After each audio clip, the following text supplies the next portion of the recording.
Scene.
morning, ladies and gentlemen. Please sit.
Good morning, ladies and gentlemen, and welcome to the Indian Naval Academy, Erimala.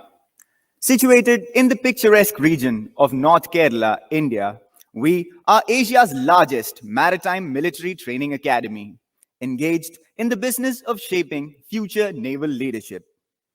Over a period of 4 years, the Naval Academy cadets undergoing the flagship 4 year BTech course are transformed into fine, upstanding young naval officers, sound of mind and body, and technically enabled to man and exploit the most advanced warships of the Indian Navy. In addition to academic excellence and physical fitness, the Indian Naval Academy gives prime focus towards instilling maritime and naval ethos to our future naval officers. It needs no emphasis that a budding naval officer must be exposed to all aspects of India's rich maritime legacy. It was to this end that the Dilli series seminar was conceived under an overarching theme of the significance of sea power, with an aim to expose young trainees to the entire spectrum of India's maritime canvas and arouse in them a curiosity that will motivate them to explore further. Ladies and gentlemen, on behalf of the Commandant, Indian Naval Academy, it gives me great pleasure to welcome you all to the ninth edition of the Dilli Series Sea Power Webinar 2022. While last year's seminar was focused on the maritime history of the Indian Ocean region, this year the theme centers around the geopolitical impact of sea power. And we are going live on the Indian Navy's YouTube and Facebook channels. I'm sure, even to the uninitiated, this theme would appear to encompass a vast spectrum, and they would not be wrong. Thus, we have divided the theme into three sub-themes, which will be discussed over the next 2 days. The sub-themes focus on furthering national security objectives in contemporary geopolitical environment, the geopolitical impact of sea power in shaping regional cooperation or alliances, and the emerging maritime security challenges and its implication for India. Day 2 will conclude with the much awaited panel discussion on the key enablers for India as a regional maritime power, to ensure stability, security, peaceful coexistence, and development in the Indian Ocean region. In order to do justice to this very relevant, dynamic, and volatile theme, we are indeed fortunate to have some of the finest minds from the academia, bureaucracy, think tanks, and subject matter experts to share their views on the innumerable nuances and dimensions at play. To the live audience in the Cortelia Auditorium, I urge you to address as many queries to our speakers and moderators during the question and answer session, which will invariably follow every subtheme. To those watching us live online, you are welcome to post your questions in the live chat box of YouTube or Facebook, and we will take on the most relevant questions in the question and answer session. Well, then, let's get the ball rolling with the inaugural session. I now invite Vice Admiral Puneet Kumar Behel, Commandant, Indian Naval Academy, for the opening address.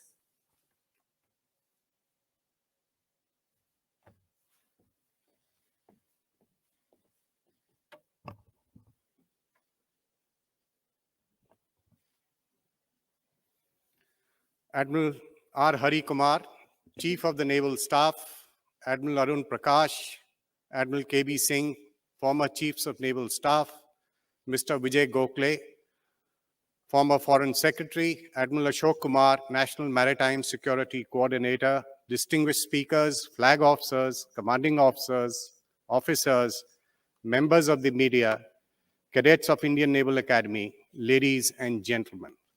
A very good morning to all of you. It is my proud privilege to welcome you all to the 9th edition of the Dilli series CPAR seminar. Indian Naval Academy has come a long way since its inception and has grown to become an institution that we in the Indian Navy and the nation at large can be justifiably proud of. It takes years of hard work and commitment to build institutions that go on to train, mentor, and produce future leaders of men. We are mindful of the great responsibility bestowed on us and are confident that our collective efforts will go a long way in providing high-quality, technical, and professional military education to the future naval officers. Our aim is not just to make them academically and technically sound, but also physically fit, intellectually aware, and morally straight. The Indian Naval Academy is indeed blessed with a 7 kilometers coastline overlooking the Arabian Sea. The historic Mount Dilli, which provides the majestic backdrop for Indian Naval Academy, has been an important navigational landmark for ancient mariners. It finds mention, therefore, in logbooks of the Arabs, the British, the Dutch, and the Portuguese seafarers. It is from this historical significance that the idea emerged of naming Indian Naval Academy Annual Seminar as the Dilli Series CPAS Seminar. The seminar is conducted every year to provide young officers and cadets at Indian Naval Academy with an overview on matters of strategic, national, and maritime importance. The theme of the seminar this year is Geopolitical Impact of CPAR, and it will weave across 3 sub-themes over 2 days and conclude with a panel discussion. We are indeed privileged to have participation by a very eminent and highly respected panel of subject matter experts, and we look forward to enriching and stimulating deliberations over the next 2 days. The keynote address by Chief of Naval Staff and the invitational talk by Mr. Vijay Gokhale will provide insightful and comprehensive overview on the theme and will set the tone and tenor for the upcoming intellectual discourse. We thank them, as indeed we thank all the distinguished panel of speakers for taking time out from their very busy schedules to be part of this webinar. The webinar will see discussion over a wide range of issues spanning from the global strategic environment and implications for India, regional cooperative mechanisms, security dynamics of Indian Ocean region, gunboat diplomacy, Chinese maritime strategy, technology and sea power, and will sign off with the panel discussion on key enablers for India to ensure security and development in the Indian Ocean region. The current global strategic environment, ladies and gentlemen, as obtaining today, is indeed complex and one that is plagued with uncertainty. The global world order is witnessing an increasing contestation and big power rivalry. US withdrawal from Afghanistan, Russia-Ukraine war, tensions over Taiwan and in South China Sea, and Armenia-Azerbaijan friction have added to the fragility in international affairs in more ways than one. The Russia-Ukraine war has disrupted food, fuel, and energy supplies, and the world is facing increasing fears of inflation and financial crisis. The world has grappled with COVID pandemic for more than 2.5 years now, where health, supply chains, industries, and economies were badly hurt. The worries associated with the pandemic are still not totally behind us, and the threats from new variants can always emerge as the invisible enemy for mankind. Some countries in India's neighborhood are negotiating loans from IMF given their economic downturn and worries associated with their bad debts. China-India border friction and Pakistani support to cross-border terrorism do not help the cause of stability and peaceful coexistence. Our External Affairs Minister, in his recent address at the United Nations General Assembly, has brought out how India has always espoused a cooperative, consultative, and inclusive approach to international relations and has advocated multilateralism, multipolarity, and fair globalization as the way forward. Reforms of the United Nations and expansion of the Security Council have become essential to ensure its role and relevance in international affairs in these very challenging times. India has been navigating through the strategic, military, economic, and diplomatic challenges proactively and with a deep sense of purpose and commitment. Simultaneously, there are a wide range of non-traditional challenges and threats that continue to engage our attention. These range from the waxing and waning of piracy, drug menace, gun running, illegal and unreported fishing, natural disasters, calamities brought on either by climate change or otherwise, and of course, terrorism.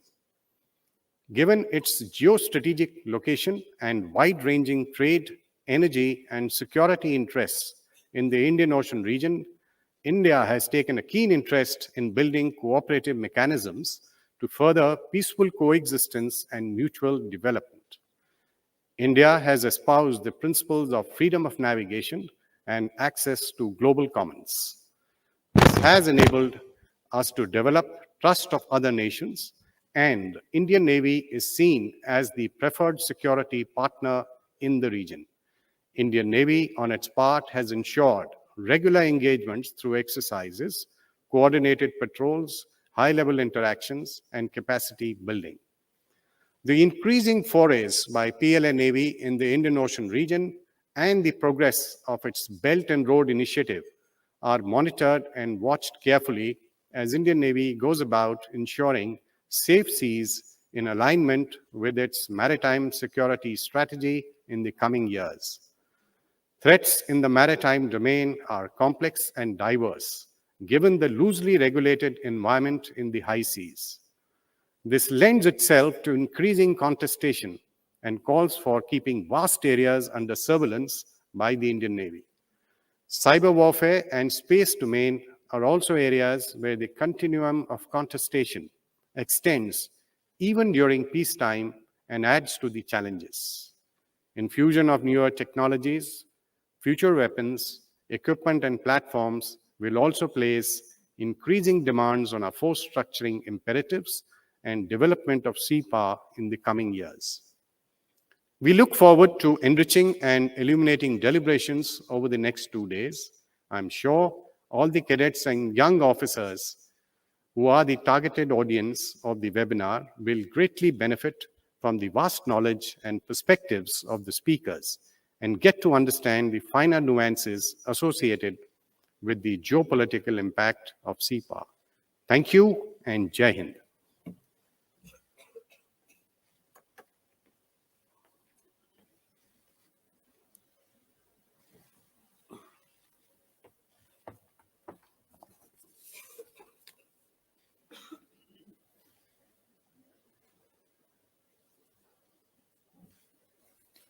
Thank you, sir. The keynote address of a seminar sets the tone and benchmark for the talks to follow, and thus it is imperative that a person of requisite eminence, stature, experience, and wisdom does the honors. We are fortunate and privileged that the Chief of Naval Staff himself has consented to be the chief guest and keynote speaker today.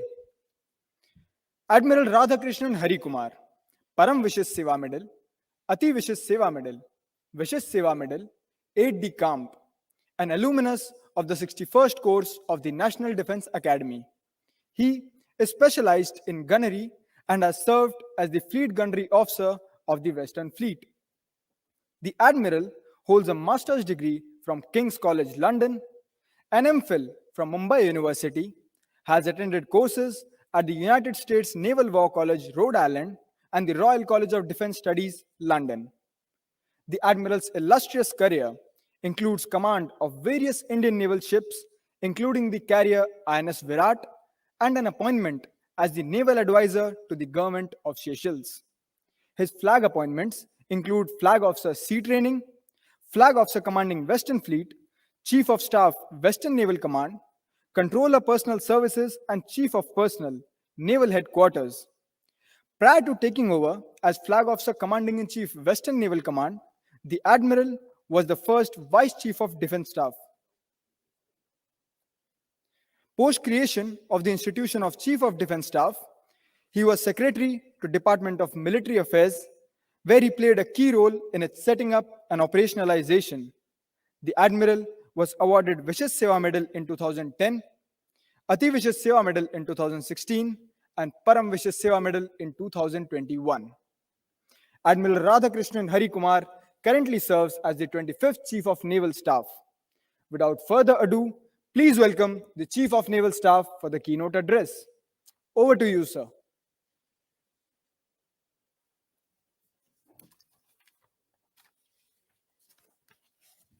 Commandant INA, distinguished moderators, distinguished panel members, seminar participants, dear officer trainees, ladies and gentlemen, good morning to all of you.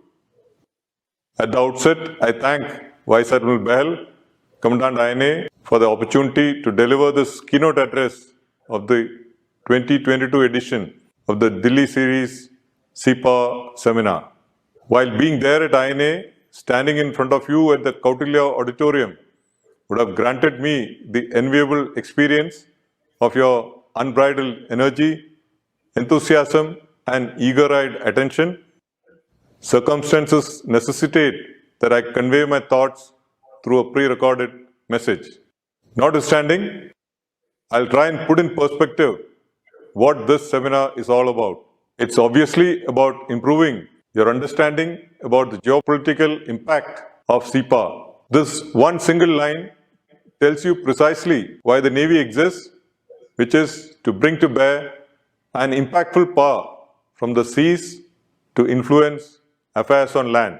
History is replete with examples of how CEPA influenced the course of events on land, be it Athens and Sparta in the 4th century BC, Greece, or the Cholas and Srivijaya empires in the 10th century, or the Portuguese and Zamorin's in the 15th century, or Britain in the Indian subcontinent, or rather the entire world in the 18th and 19th centuries. Overwhelming strength at sea has always translated into unparalleled leverage on land. Thus, the seas have been intrinsically linked with security on land, especially for maritime nations. The vastness and largely unregulated nature of the world's oceans mandate building credible sea power to ensure that these waters remain free for the pursuit of legitimate activities. At the same time, sea power must also deter and defeat forces that present security threats at or from the seas. Disregarding sea power has a heavy price to pay, and as Indians, we know it better than many others. Our very freedom was lost due to the neglect of our maritime power and prowess. Apart from the security connotations, the seas also impact economy and trade. Be it the vast resources that the seas offer, or cheap, efficient, and far-reaching transport that the maritime domain facilitates. The oceans catalyze prosperity and growth on land. In today's day and age, what transpires at sea in one part of the world has a cascading effect on regions far beyond. For instance, halt in wheat export from Ukraine due to blockade of its ports during the ongoing conflict in Europe impacted consumers across the world, resulted in food grain price rise, affected secondary industries dependent on wheat, and pushed many countries to the brink of food shortage. Thus, the sea's impact at one end are day-to-day lives and the other are national security. Secure seas, therefore, become vital to a nation's and a citizen's well-being. In this context, sea power or the ability of a nation to use seas to safeguard and progress its national interests gains salience. For an inherently maritime country like India, interlinked aspects of security and prosperity depend on a favorable maritime environment that allows free use of the seas to pursue our national interests. Being the primary manifestation of India's sea power, the Indian Navy therefore has a mandate to protect, preserve, and promote our national maritime interests. The Navy fulfills its mandate through various lines of efforts, guided by a well-articulated strategy aptly titled Ensuring Secure Seas. It was published in 2015, and I must urge all of you to read it to build foundational understanding of why, how, and what we do at sea. Having said that, no strategy can be static and needs review and revision to be able to retain relevance in an ever-changing environment. A clear understanding of the forces and factors at play that are shaping the contemporary world and underpin interstate interactions are a must in order to safeguard our national interests amidst the changing geostrategic and geopolitical landscape. Today, Indo-Pacific is the most defining construct in world affairs.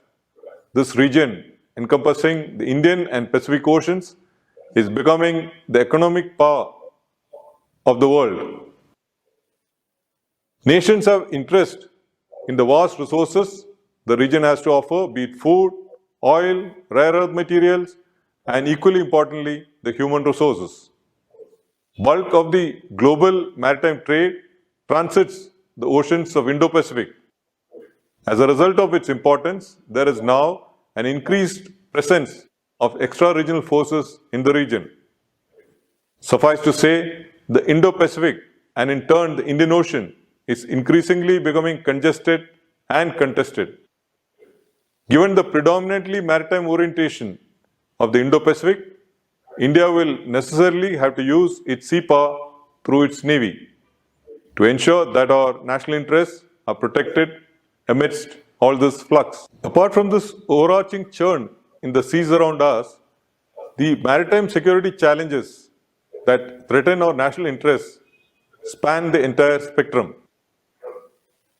On one end, because of our unsettled borders, our potential adversaries continue to pose a perennial military challenge. Their navies are growing, they have near permanent presence, and with overseas bases, influence, and ports, they will continue to pose a threat to our interests in the Indian Ocean region and beyond. While these military challenges persist, terrorism remains a major security threat as it continues to evolve in shape, scale, and size. With proliferation of cheap technologies, the means and methods of undertaking terrorist acts are evolving. The next terror attack could well be through an unmanned, virtually undetectable submersible targeting vulnerabilities that we may be yet to identify as such, utilizing previously unimagined means, kinetic or otherwise, much different than a more direct and visible 26/11 attack. Apart from these diverse threats that invoke our military role, the challenges imposed by piracy, armed robbery, arms and drug smuggling, irregular human migration, and so on, invoke our constabulary role and thereby expand the ambit of our responsibilities further.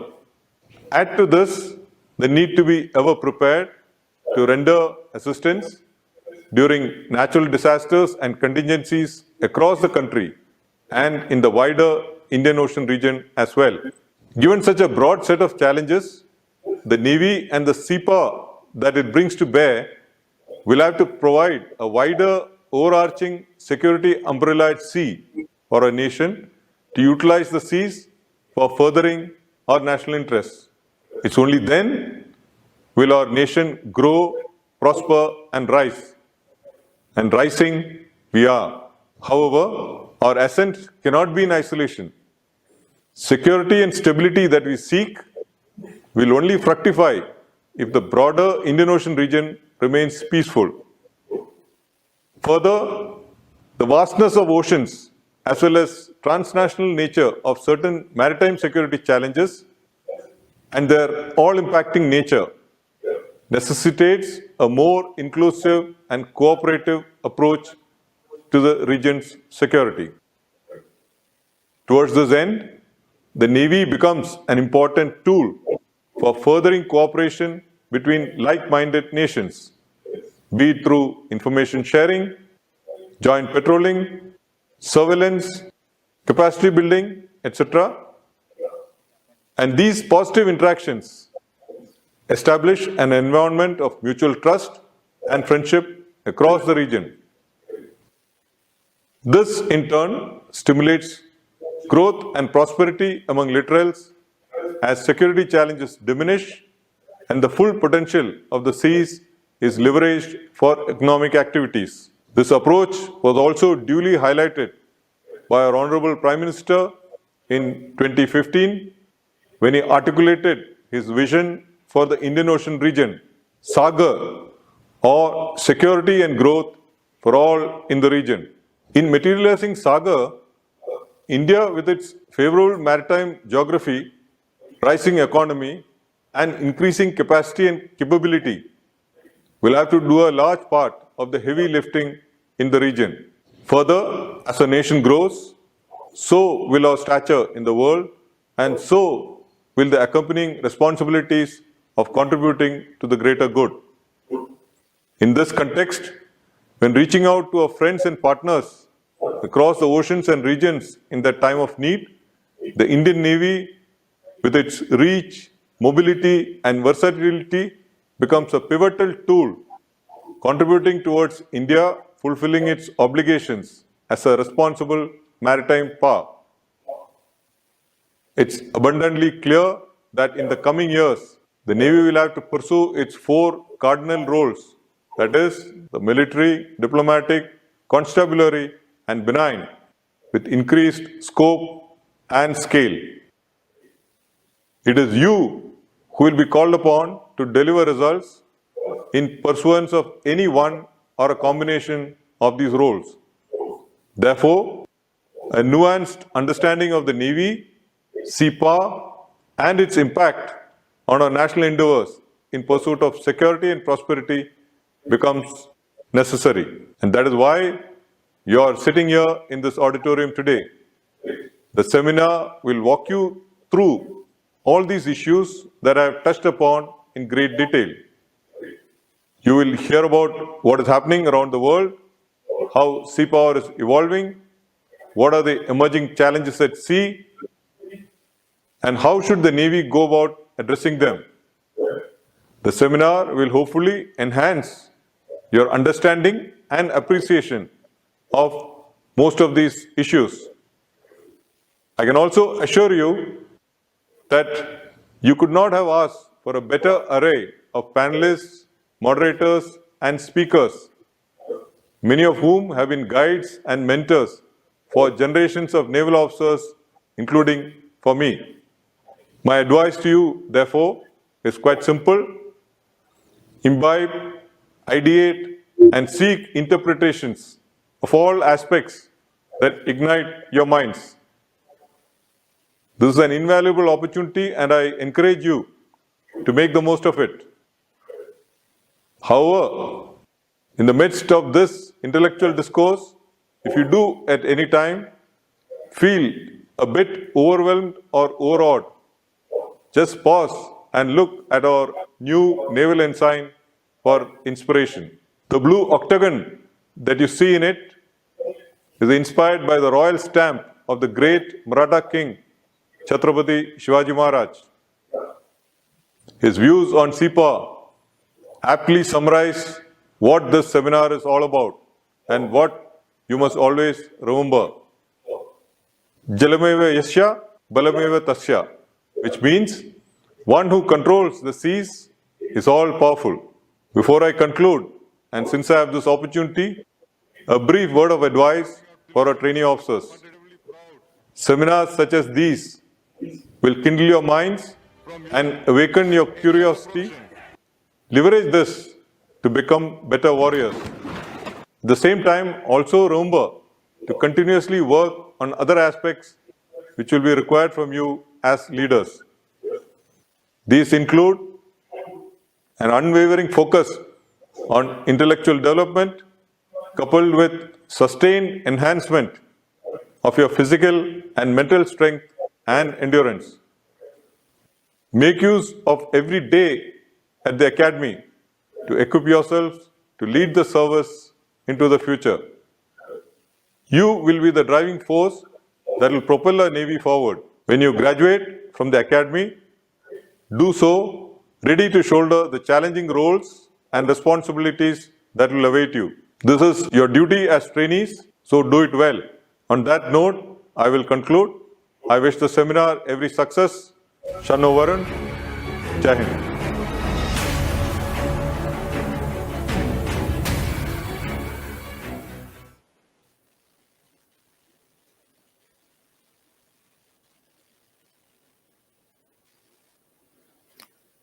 Thank you, sir. Your address has aptly presented the entire canvas of this vast theme to this audience, and I'm sure viewers are suitably attuned to hearing the myriad talks to follow over the next 2 days and the discussions that will undoubtedly ensue.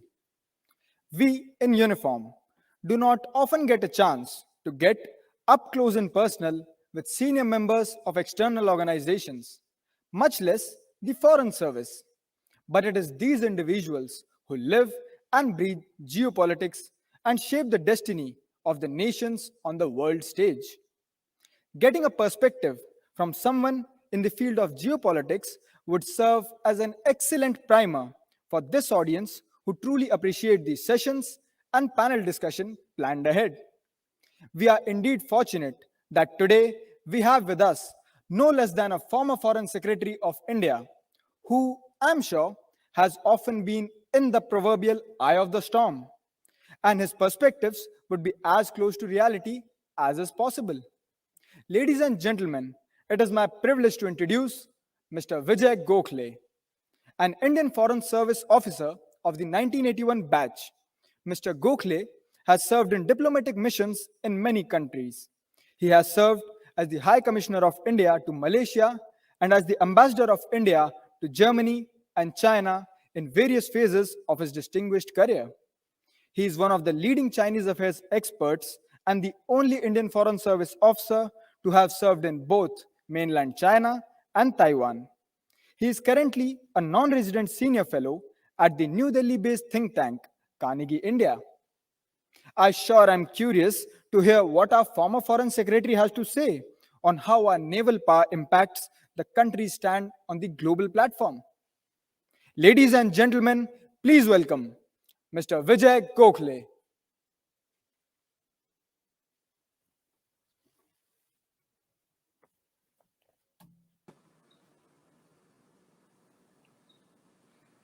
Good morning, ladies and gentlemen.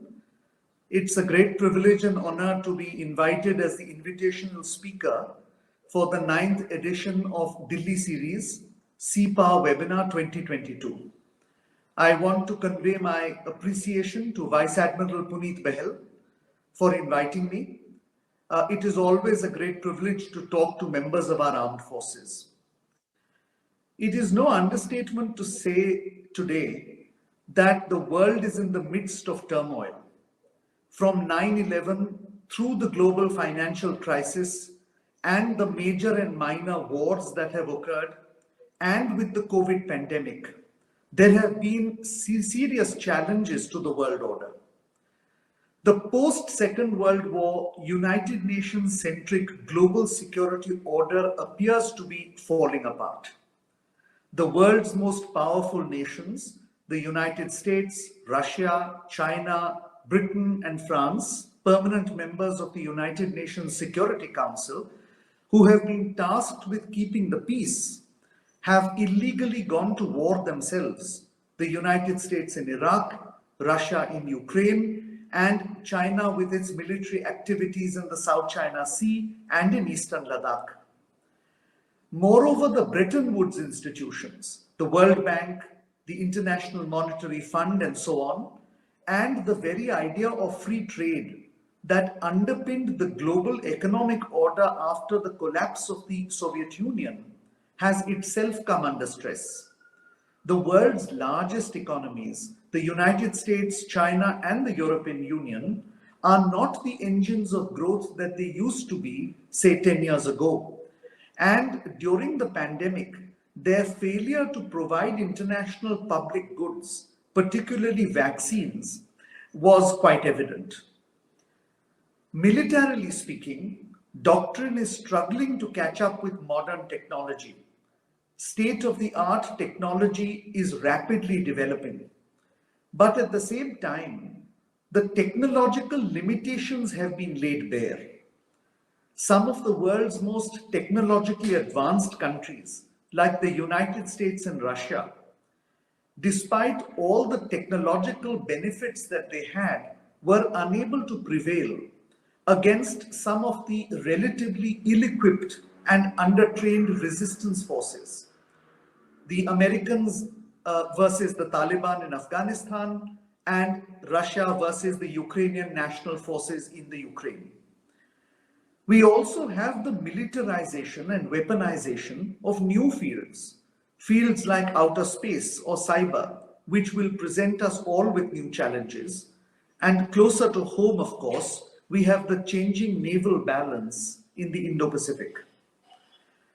Geopolitically speaking, in the 20th century, democracy triumphed as a political system over all other systems.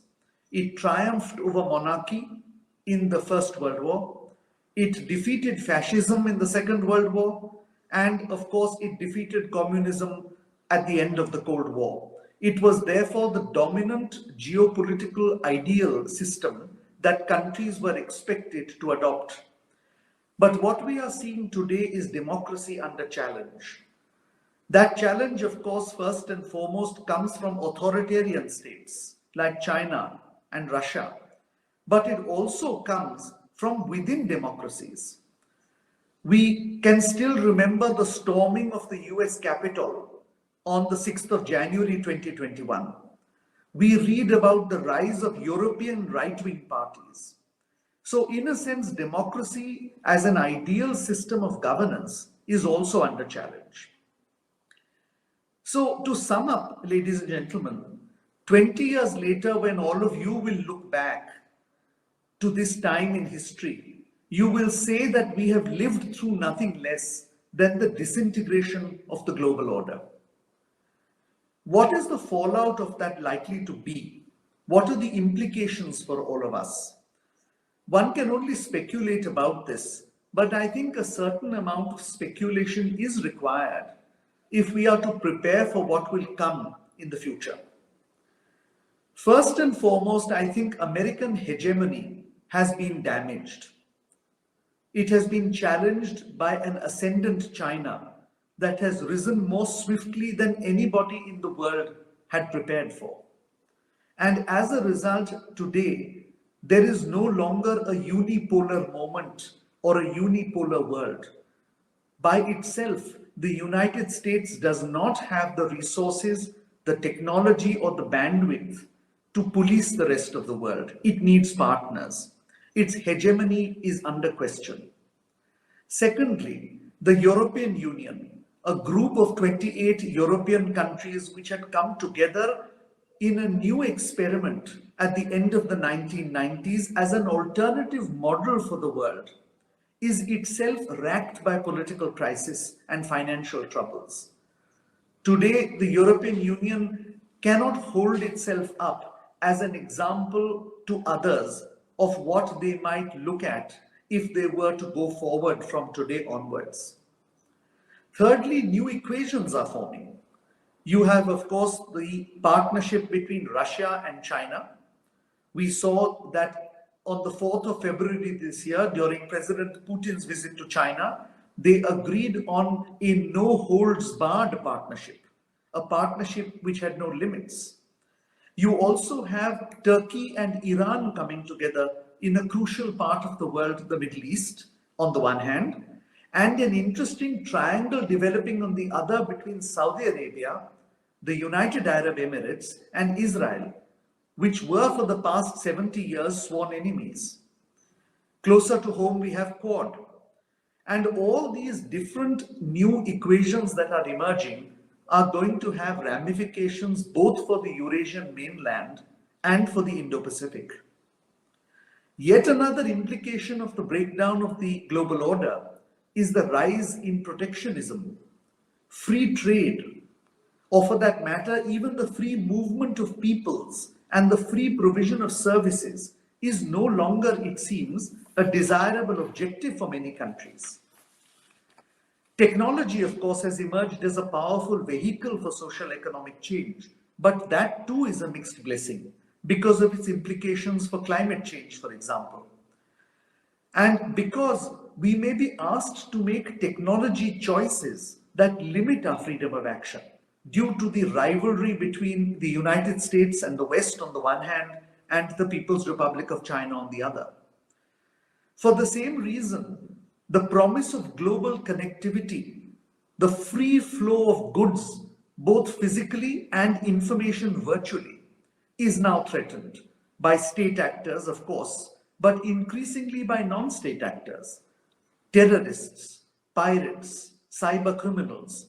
And this again is something that the world has to deal with in a disintegrating global order. And finally, China is trying to prove to the rest of the world that democracy and development are not synonymous, that the democratic system is not required to be adopted for people to enjoy a good standard of living. And therefore, a lot of the political beliefs of the 20th century are now also being questioned as the global order is disintegrating. Do we know what the new global order will look like, when it will come to be, how it will come into being? These are questions we cannot answer. But what we do know is that competing visions of that global order are being put out. On the one hand, you have a Western-led vision, which is value-based. It talks of universal human rights, the rule of law, electoral choice, transparent governance as the key features of this values-based order that the world must adopt so that it becomes a better place for all of us in the 21st century. On the other hand, you have the Chinese-led vision, what they call the community for the shared future of mankind. Their view is that the future world order must be predicated on common prosperity, but not necessarily on shared values. In other words, we can each have a different set of value systems, which includes a political system, our socio-economic system, our cultural beliefs and traditions, and so on. But we all should come on a common platform for common prosperity. So what we are seeing are competing visions for a new world order by other countries.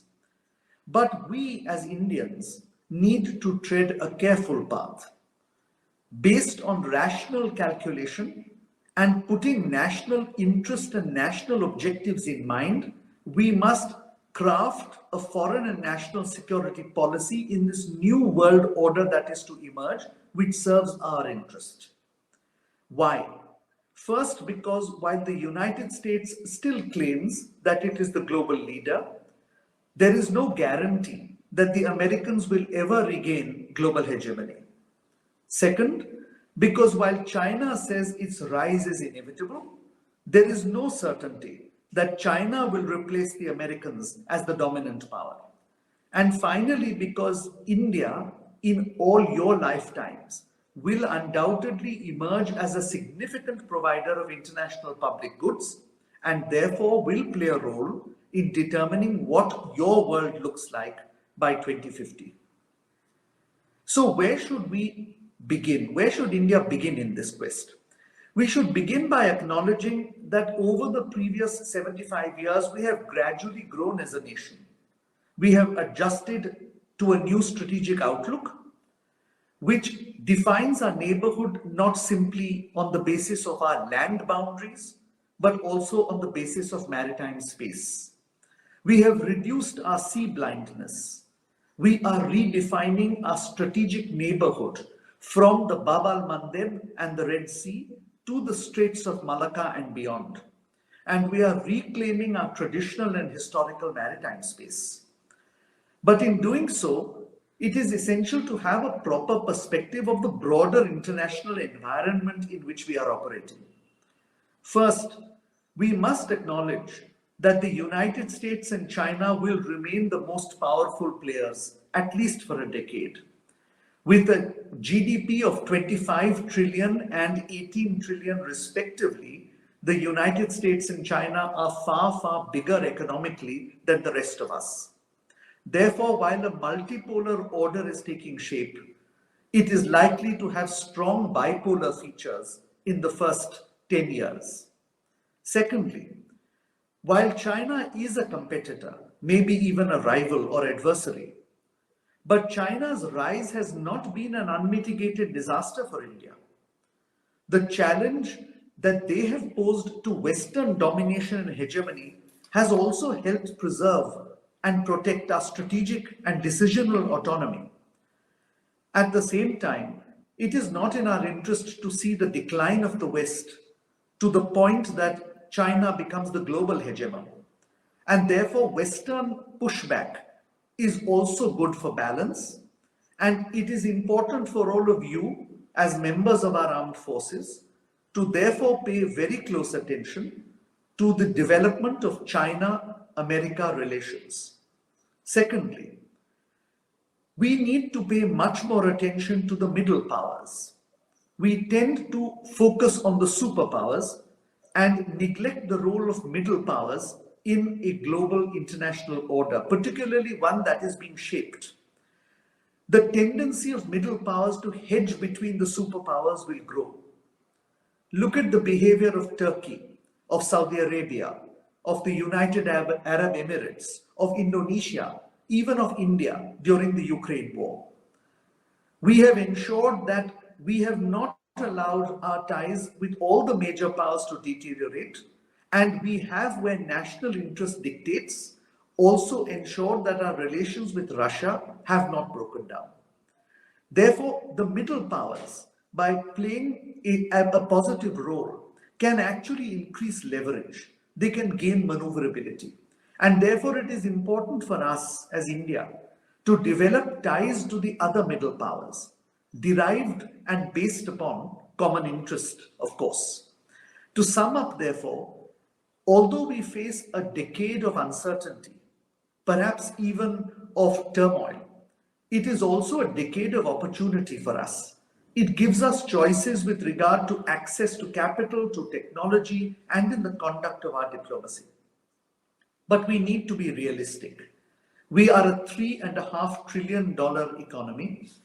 That means we have limited resources and capacities, and we must make difficult choices. Our main strategic direction needs to be identified. And that, in my opinion, is the Indo-Pacific. And therefore, I'd like to spend a few minutes on how we define this neighborhood. First and foremost, we have the continent of Africa. By 2040, 50% of the world's population is going to be located in this region. It will be the youngest, largest workforce until the end of the 21st century, which means that India's engagement with Africa is unavoidable, and our geopolitical location gives us great advantages in building ties with the African continent.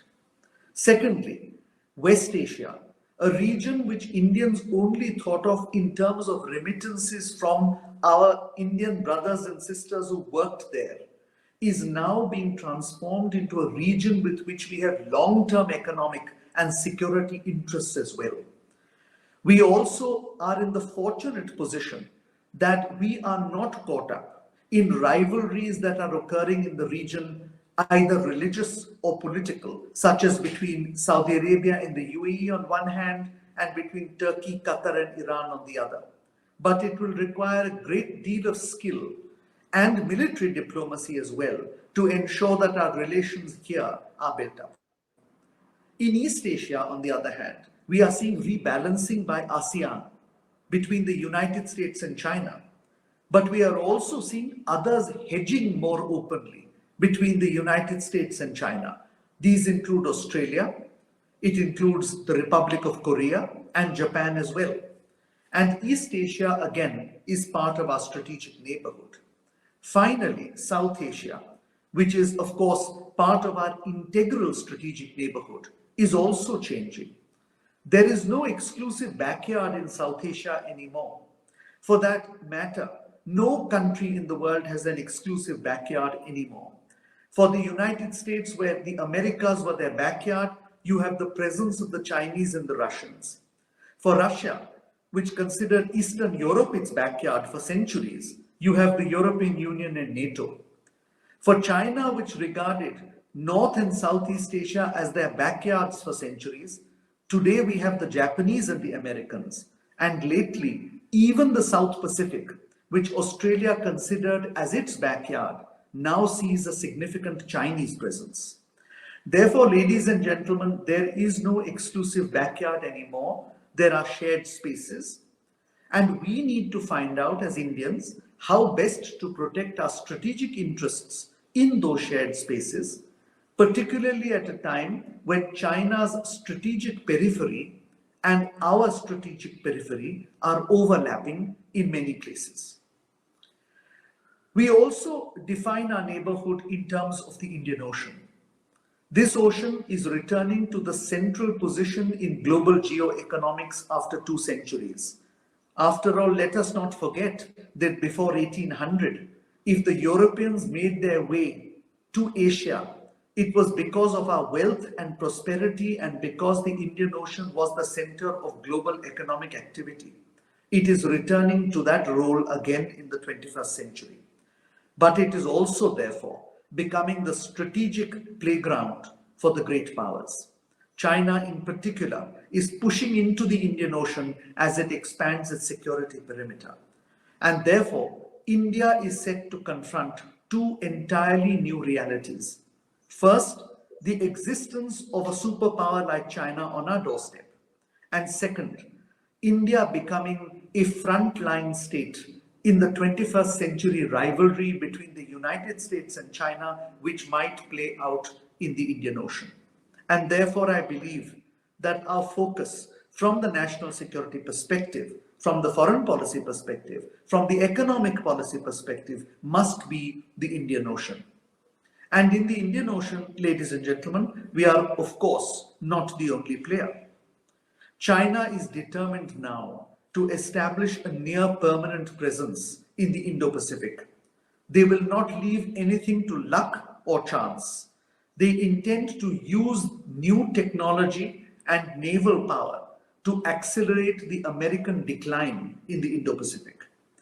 The Americans, on the other hand, are not likely to cede space in the Indian Ocean. They have a significant presence in Diego Garcia, in Bahrain, and in the Central Command. And therefore, they will be prepared to play geopolitical games, including divide and rule games in the Asia-Pacific and the Indo-Pacific, which we need to be clear about. And therefore, our understanding must be clear. Our Indo-Pacific vision is neither pro-West nor anti-China. It is anchored in India's historical past and in our future vision of what the world must look like. We have many advantages in this region that we need to capitalize upon. We are a littoral state, that is a state which exists in the Indian Ocean, whereas China and the United States are not littoral states of the Indian Ocean.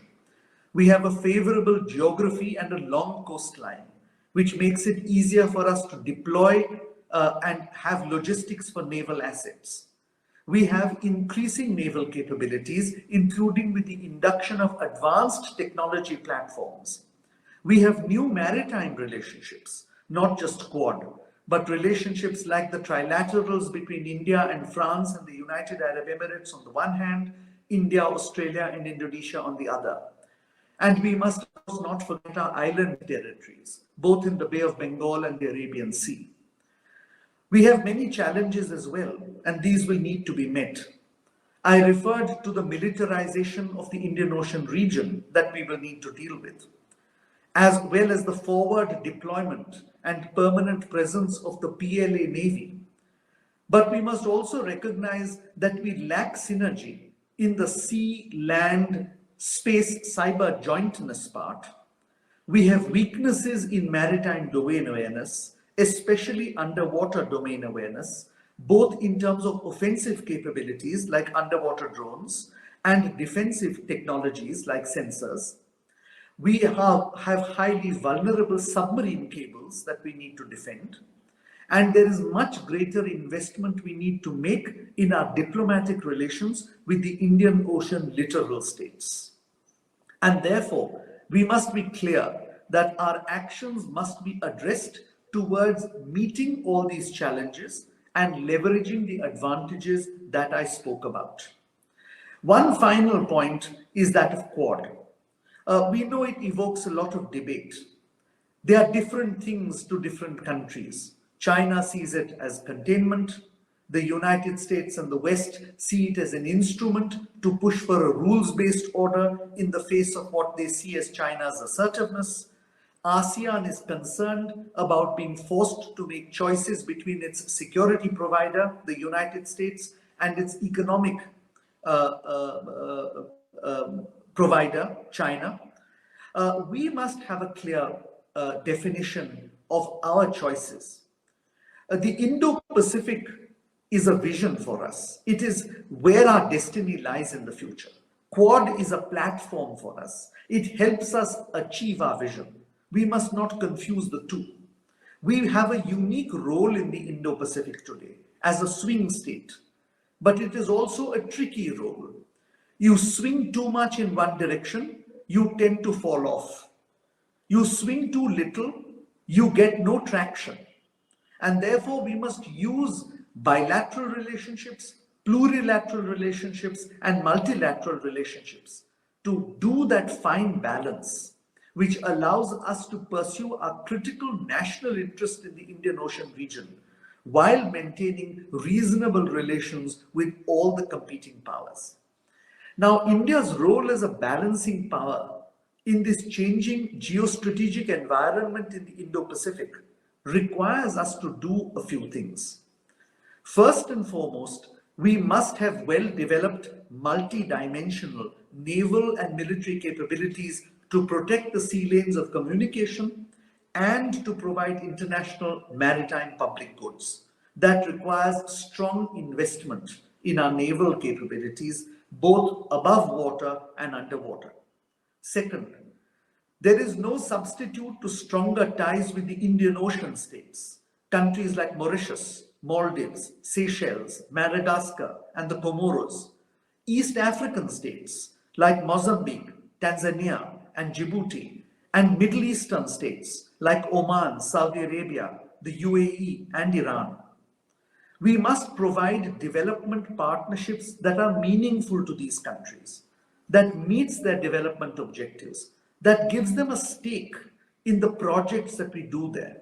And we must not compete with the Belt and Road Initiative.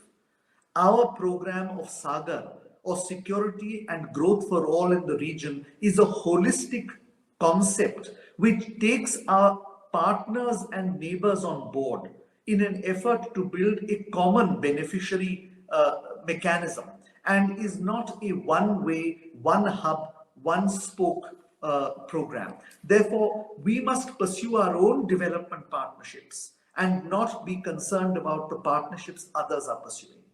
Thirdly, we need a much greater role for naval diplomacy. Showing the flag at foreign ports is one thing. Engaging in complex exercises and activities that establish credible naval presence is another. But beyond that, we must be prepared to deliver international public goods. HADR, search and rescue, anti-piracy, defending the sea lanes of communication in the northern Indian Ocean, where we are the fulcrum state, as it were, is something we need to do to build credibility in our region. Fifth, we need to push for a rules-based order. We must build a security framework in the Indo-Pacific that suits our national interest. And I would like to highlight 2 points here. It must be based on consensus. Something that is not based on consensus rarely is sustainable. At the same time, we cannot allow other countries to have a veto. We cannot allow some or one country to say that only when we accommodate everything they say or do, then and only then we will have a security order. Consensus is important. Denying somebody a veto is equally important. And finally, we must bring critical players on board who currently may be outside the system. Countries like Russia, which has not had a presence in the Indian Ocean after the Cold War, and Iran, which is an integral part of the Indian Ocean. And finally, we need a whole of government approach, an approach that integrates ports and coastal development, the Sagarmala program, a program that integrates the economic aspects of the underwater domain awareness, seabed mining, fisheries, as well as the military aspects of underwater domain awareness. As I said, both offensive capabilities like drones and defensive capabilities like sensors. We need to develop our islands. We have over 1,000 of them, and these have been gravely neglected for nearly 3/4 of a century. We need to step up our diplomatic work with maritime neighbors, make them feel that we are partners, that our actions and their actions can be synergized for the public good. And finally, we need to build our naval capabilities through training, through equipment, through technology, and of course the new buzzword is jointness. And therefore, ladies and gentlemen, I conclude with this observation. The Indian Navy and you, the young officers of the Indian Navy who are going to rise in the service in the next 30 years, have your work cut out for you in the coming 2 decades. If Indian diplomacy is to be successful and if we are to make our place in the world, then you as the naval people, as the Indian Navy, will be in a sense the cutting edge for Indian diplomacy, for Indian foreign policy, for Indian military strategy, and for India's national security in the Indo-Pacific. So it is time to forget the past and to look to a very bright future. Once again, ladies and gentlemen, it's a great privilege to speak to all of you. And I want to thank Admiral Behel as well as the Indian Navy for giving me this opportunity to talk to you as the invitational speaker for this edition of the Dilli series. Thank you.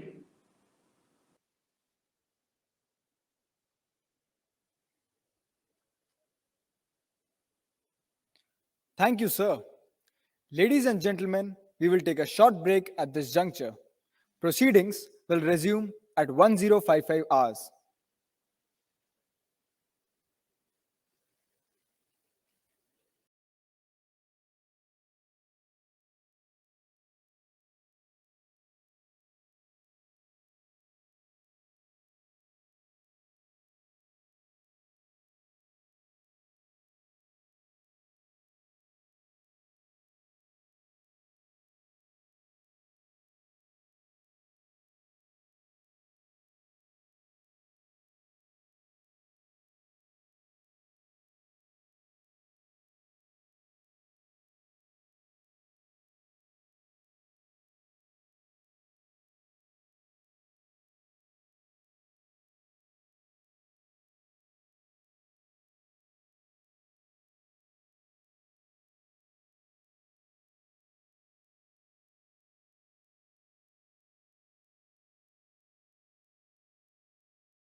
me on the yeah, one second.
an alumnus of the 56th course of the National Defense Academy, the Defense Services Staff College, Wellington, and the College of Naval Warfare, Mumbai, Admiral Karambir Singh, Param Vishisht Seva Medal, Ati Vishisht Seva Medal, was the first helicopter pilot to have served as the Chief of Naval Staff.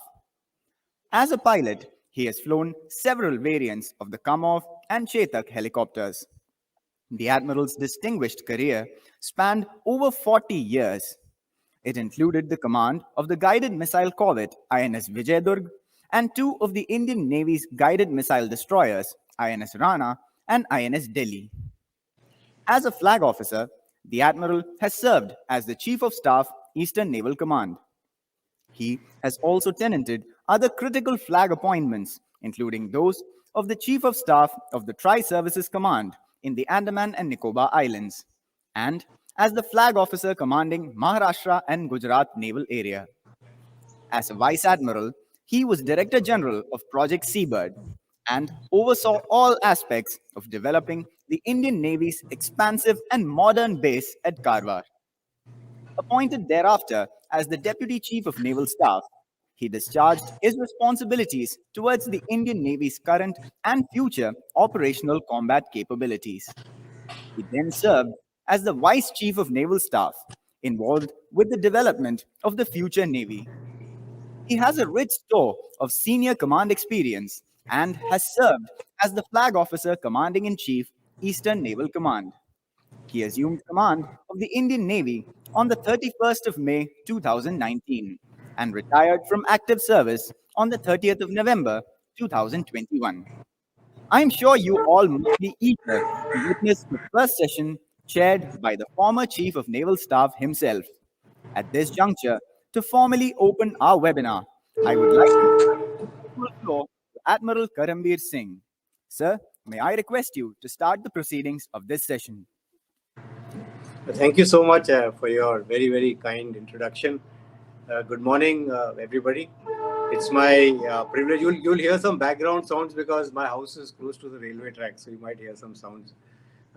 It's my privilege today to moderate the first session of the 9th Dilli series SEPA webinar. And at the outset, I wish to thank Vice Admiral Puneet Behel, Commandant Indian Naval Academy, for inviting us to this flagship event of the INA. You know, the Dilli series webinar has indeed matured remarkably well and is something that we all look forward to. So starting with this session, the theme for this session is furthering national security objectives in the contemporary geopolitical environment.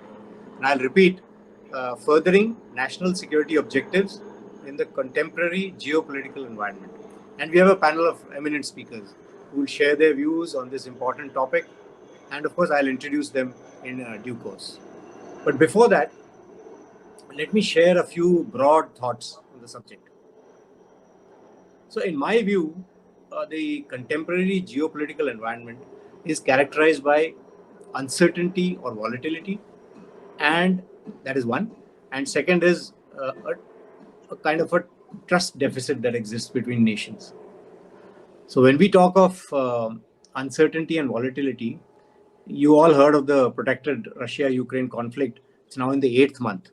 And this has witnessed and generated its fair share of uncertainty, including, you know, the nuclear threat or on the nuclear front. And this war has also starkly brought out vulnerabilities in this global supply chain, especially in terms of energy, though food and fertilizer are not very far behind. So when we talk of energy, you know that we rely on crude. Crude is thereafter distilled into various petroleum products. So Brent crude, if you take, it used to cost $69 per barrel on the 1st of December last year. It shot up by almost 100% to $124 per barrel in early March amidst fear of an energy crisis in the wake of the Ukraine conflict. This again has dipped now to about $86 per barrel over fears of recession and tightening of the monetary policy by major central banks globally. So these are the kind of volatilities that are taking place. And Europe, as you all know, is looking at an increasingly cold winter and uncertainty energy scenario caused by the blocking of gas from Russia. Also, even 2 years after the devastating impact of COVID, global economic growth continues to be battered by its fallout. And it is no surprise then that across the globe, growth forecasts have been slashed for this year.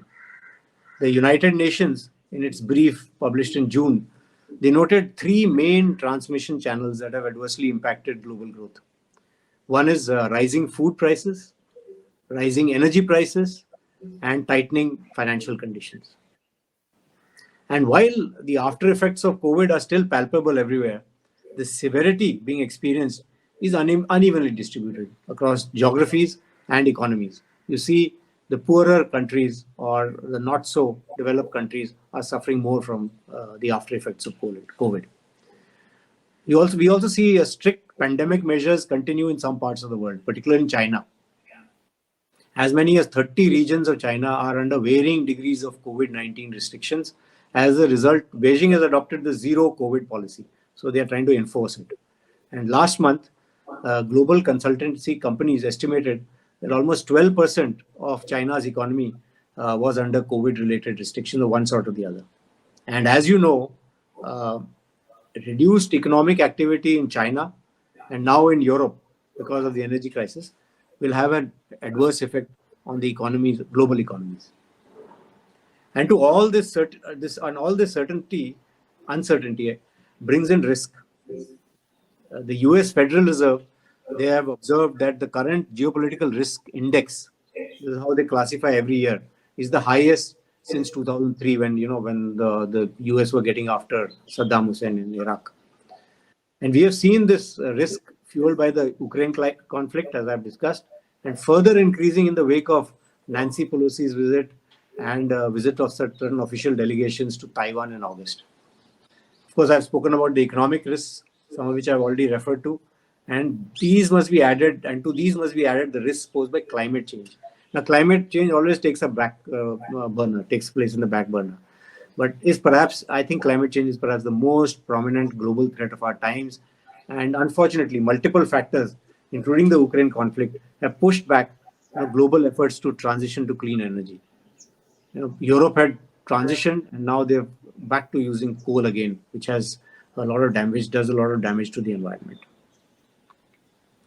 Now, the other characteristics of the current global geopolitics, which I mentioned, is the increasing trust deficit across the globe. There's, for example, a lack of trust that the global institutions can fulfill their mandate any longer. People have lost faith in the United Nations. We have seen that during the pandemic, where the World Health Organization didn't exactly cover itself with glory, and in the Ukraine conflict, where veto of very important issues is stopping global efforts to bring this conflict to an end. And worse still, there's also lack of trust or faith in the advantages of globalization. We see nations now choosing to protect their own short-term interests against long-term global good. And this was visible in stark relief during the COVID-19 pandemic. So in terms of geopolitics, COVID was a global natural experiment, actually, which tested state effectiveness, social cohesion, and international relations. It forced the governments to take very complex decisions on striking a balance between at least three major factors. One was state power versus citizen rights. As you see in China, very, very strong lockdowns and not caring too much about citizen rights. Openness versus security. You saw that in the initial phases of COVID, when people were hiding data, the origin, a lot of discussion on that. And the last was short-term national interest versus the collective global good. Here, you've seen countries hoarding vaccines or the chemicals that made the vaccines, even PPE kit, etc. So this was a global scenario. As far as India is concerned, I think the uncertain global environment continues to impact us. You all know that we are a net importer of energy and a very large importer of energy. And the global trends in crude oil, coal, gas, they are of immediate concern to us. Just as a ballpark figure, if you have a $1 increase in a barrel of oil, it sets our Indian GDP back by $2 billion US. That is about 16,000 crores. And here I wish to quote our External Affairs Minister, Dr. Jaishankar, who said, and I quote, "We, that means India, are a $2,000 per capita income economy, and the price of oil is breaking our backs," unquote. And so is the rising inflation. Consumer Price Index continues to remain above the RBI's upper limit target of 6% for 8 months straight. That much for economy. Also, our relations with China continue to be strained and their trajectory is uncertain. The disengagement in August at Gogra Hot Springs area shouldn't lull us into any complacency, as the Indian Air Force Chief recently mentioned during the Air Force Day press conference. Our immediate neighborhood is also going through a very difficult phase. For them, handling this, it was like a perfect storm of COVID, Ukraine, and developments as you've seen in Sri Lanka, Myanmar, Nepal, and Pakistan. They have shown that it's been a very difficult phase for these countries. We must also not lose sight of Afghanistan, where drug trade through sea, especially, the drugs come from Iran to the Makran coast, and then through sea, especially by anti-terrorist groups like Islamic State Khorasan, have increased during Taliban regime. And these drugs obviously fuels arms. And of course, there are significant risks. There are risks that emanate from our energy dependence, most obviously from geopolitical turbulence. Here, I just spent 2 minutes. The deepening geopolitical divide which is happening between various countries, as also Chinese inroads into Southeast Asia, East Africa, and the Indian Ocean itself, and their very aggressive actions in South China Sea, all are a cause for grave concern. So Indo-Pacific now is a region of there is cooperation, meaningful cooperation, but there's also intense contestation. In fact, we see Asia's geopolitical map being redrawn in today's uncertain times. So, therefore, given this dyad of uncertainty and trust deficit, which characterizes the contemporary geopolitical scenario, the question is, how do we preserve and promote our national interests? And this is something that our eminent speakers are going to talk about this morning. Our first speaker is Ambassador Sujan Chenoy, Director General of the Manohar Parrikar Institute of Defense Studies and Analysis, IDS. He is a career diplomat from 1981. He served from 1981 to 2018. He was India's ambassador to Japan and Mexico, and High Commissioner of India to Belize and the Republic of Marshall Islands. He headed India-China expert group of diplomatic and military officials dealing with boundary disputes, confidence-building measures. He was India's representative to the United Nations Committee dealing with disarmament and international security. He also served on deputation to the National Security Council Secretariat for 4 years, where he anchored national security policy issues and strategic dialogues with counterparts around the world. So he has a rich experience in dealing with India's extended neighborhood, terrorism and extremism, Indo-Pacific and maritime security, defense reforms and modernization, infrastructure and connectivity. He also contributes extensively to newspapers and journals, beside lecturing widely in India and around the world. So Ambassador Chenoy will be speaking to us on the changing global strategic environment and its implications for India. Over to you, Ambassador.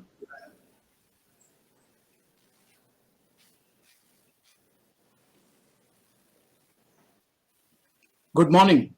I wish to thank Admiral Karambir Singh, former Chief of Naval Staff, for his very generous introduction.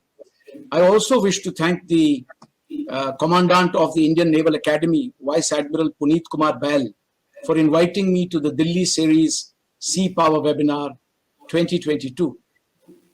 I've been asked to speak on the changing global strategic environment and implications for India. Let me begin by stating the obvious. The global strategic environment is always changing, but every generation has a tendency to regard the changes that they live through as being the most important.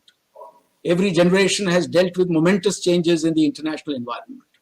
What comes to mind are the examples of the two great wars in the 20th century, the partition of the subcontinent and the crumbling of the British Empire, the rise of the United States as the dominant power after 1945, and the collapse of the Soviet Union in their terms on the global strategic environment, no less than the impact of, for instance, the contemporary rise of China.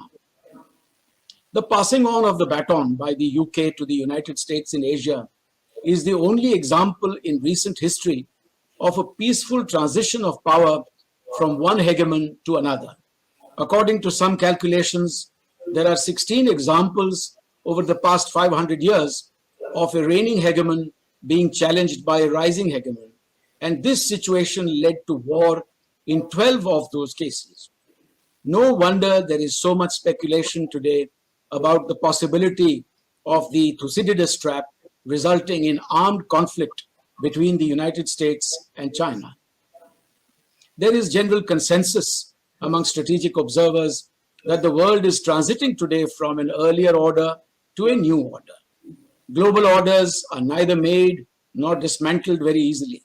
It usually takes wars or major economic and cataclysmic disasters to replace an existing order with a new one. The fact is, the United States still has a huge lead over China in economic, military, and high-tech areas and is most unlikely to concede any space. A new global order is in the making, but it is still a work in progress. Since the end of the Second World War, the world has oscillated between bipolarity, unipolarity, and multipolarity. Friends, the framework for the current world order was established in 1945 at the end of the Second World War. The United Nations was established as the apex multilateral body to maintain international peace and security. The Bretton Woods institutions emerged to provide financial and economic stability. But as creatures of the victors of the World War, they represent and continue to represent more the values and interests of the developed world and less the aspirations of the developing world. This has remained unchanged for the past 77 years, a point that Indian leaders have repeatedly highlighted at the United Nations. The victors of the Second World War arrogated to themselves the right to create power structures represented especially by the UN Security Council. They were uniformly Western in character, whether the United States, the Soviet Union, the UK, or France. Only one developing country got through at that time. The Republic of China, as it was then known, was admitted to the UN Security Council as a permanent member for the simple reason that it was on the winning side, and perhaps also because it was one of the key theaters of the war in Asia. Apart from that, China then was a large, populous, and relatively poor country. It had no nuclear weapons. Contrast that with India today, which is also a large and populous country with a strong economy and with nuclear weapons. Yet, it has not found a place in the UN Security Council. The benchmarks have clearly shifted. The rise of China is often cited as one of the great changes of the 20th century, or perhaps I should say the 21st century.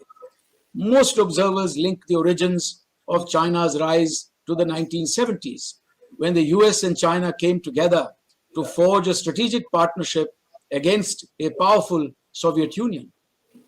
In fact, the seeds for China's rise were sown much earlier in the 1930s, when US President Franklin Roosevelt cited China as one of the 4 policemen that would manage global affairs in the post-war period. The vision behind this was rather undemocratic, considering that the world had just rid itself of fascism and autocrats like Hitler and Mussolini. It was also a world that was casting off the yoke of colonialism and imperialism. Yet, Roosevelt had spoken of creating spheres of influence. In his scheme, Asia was to be left to China to handle, just as the others were to manage the Americas, West Europe, and East Europe, respectively. I was recently reminded of this irony and the fickle nature of geopolitical alliances when the US Secretary of Defense, Lloyd Austin, recently rejected the notion of spheres of influence sought to be established by China. He said this in his remarks at the Shangri-La Dialogue just a few months ago. Today, the world is facing new upheavals in the global environment, which call for careful analysis and adjustments on our part as well. Four major issues have impacted the existing world order in the past decade more than any other in the previous half century.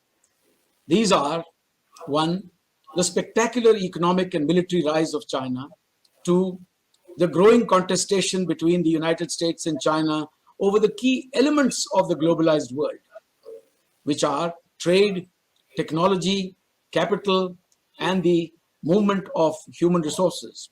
These are all fungible elements of the globalized economy, and these are today at the heart of contestation. The COVID-19 pandemic, that's number three, and four, the war in Ukraine, which has laid bare the weak foundations of European security. Each of these four has profound global implications. The rapid rise of China in a short span of a few decades has been seldom seen in history.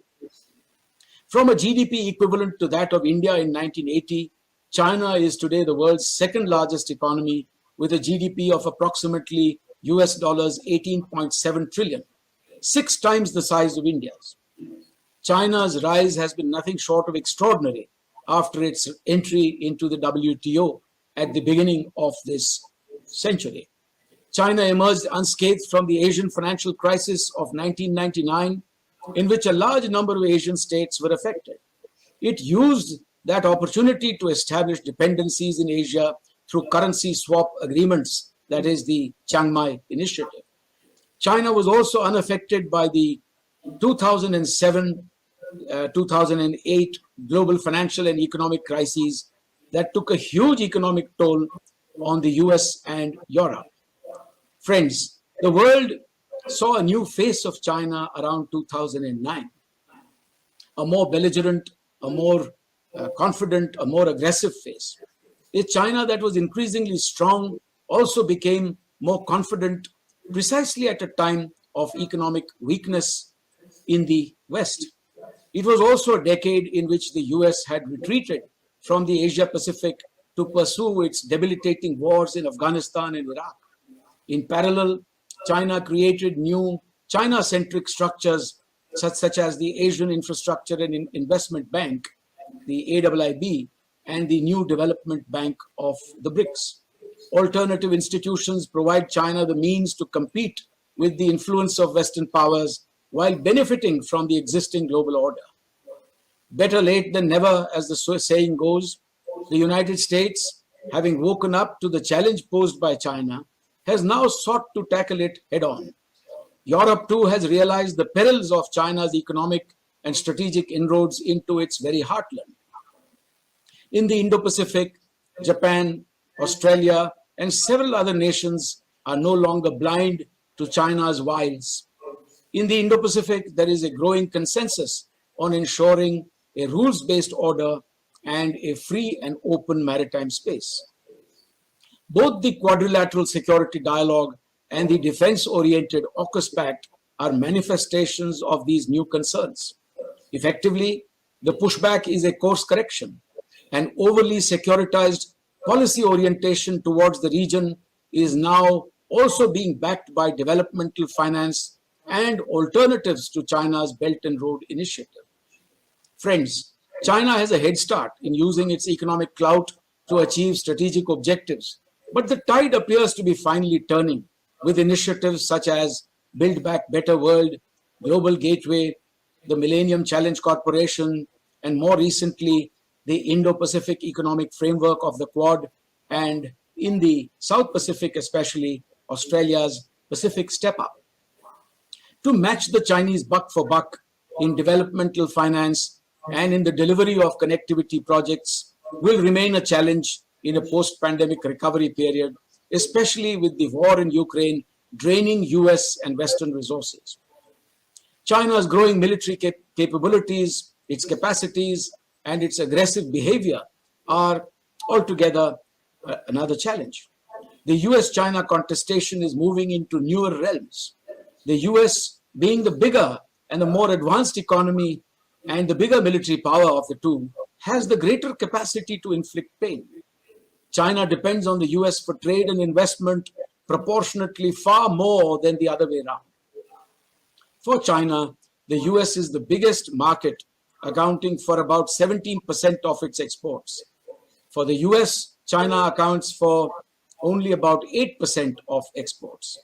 US FDI into China accounts for about 9% of China's total, whereas China's FDI into the US accounts for a mere 1.4%. It is clear then who has the greater leverage.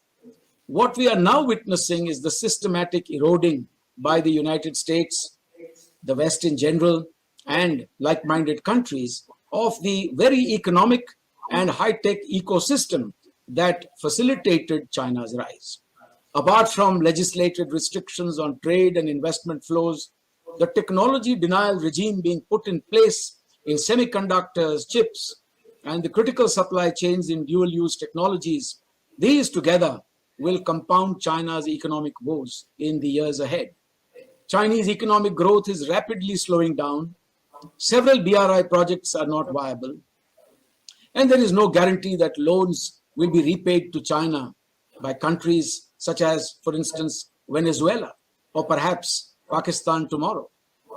Around China, military budgets are rising as an insurance against Chinese belligerence. Asia's geography is also increasingly being redefined by the vision of the Indo-Pacific.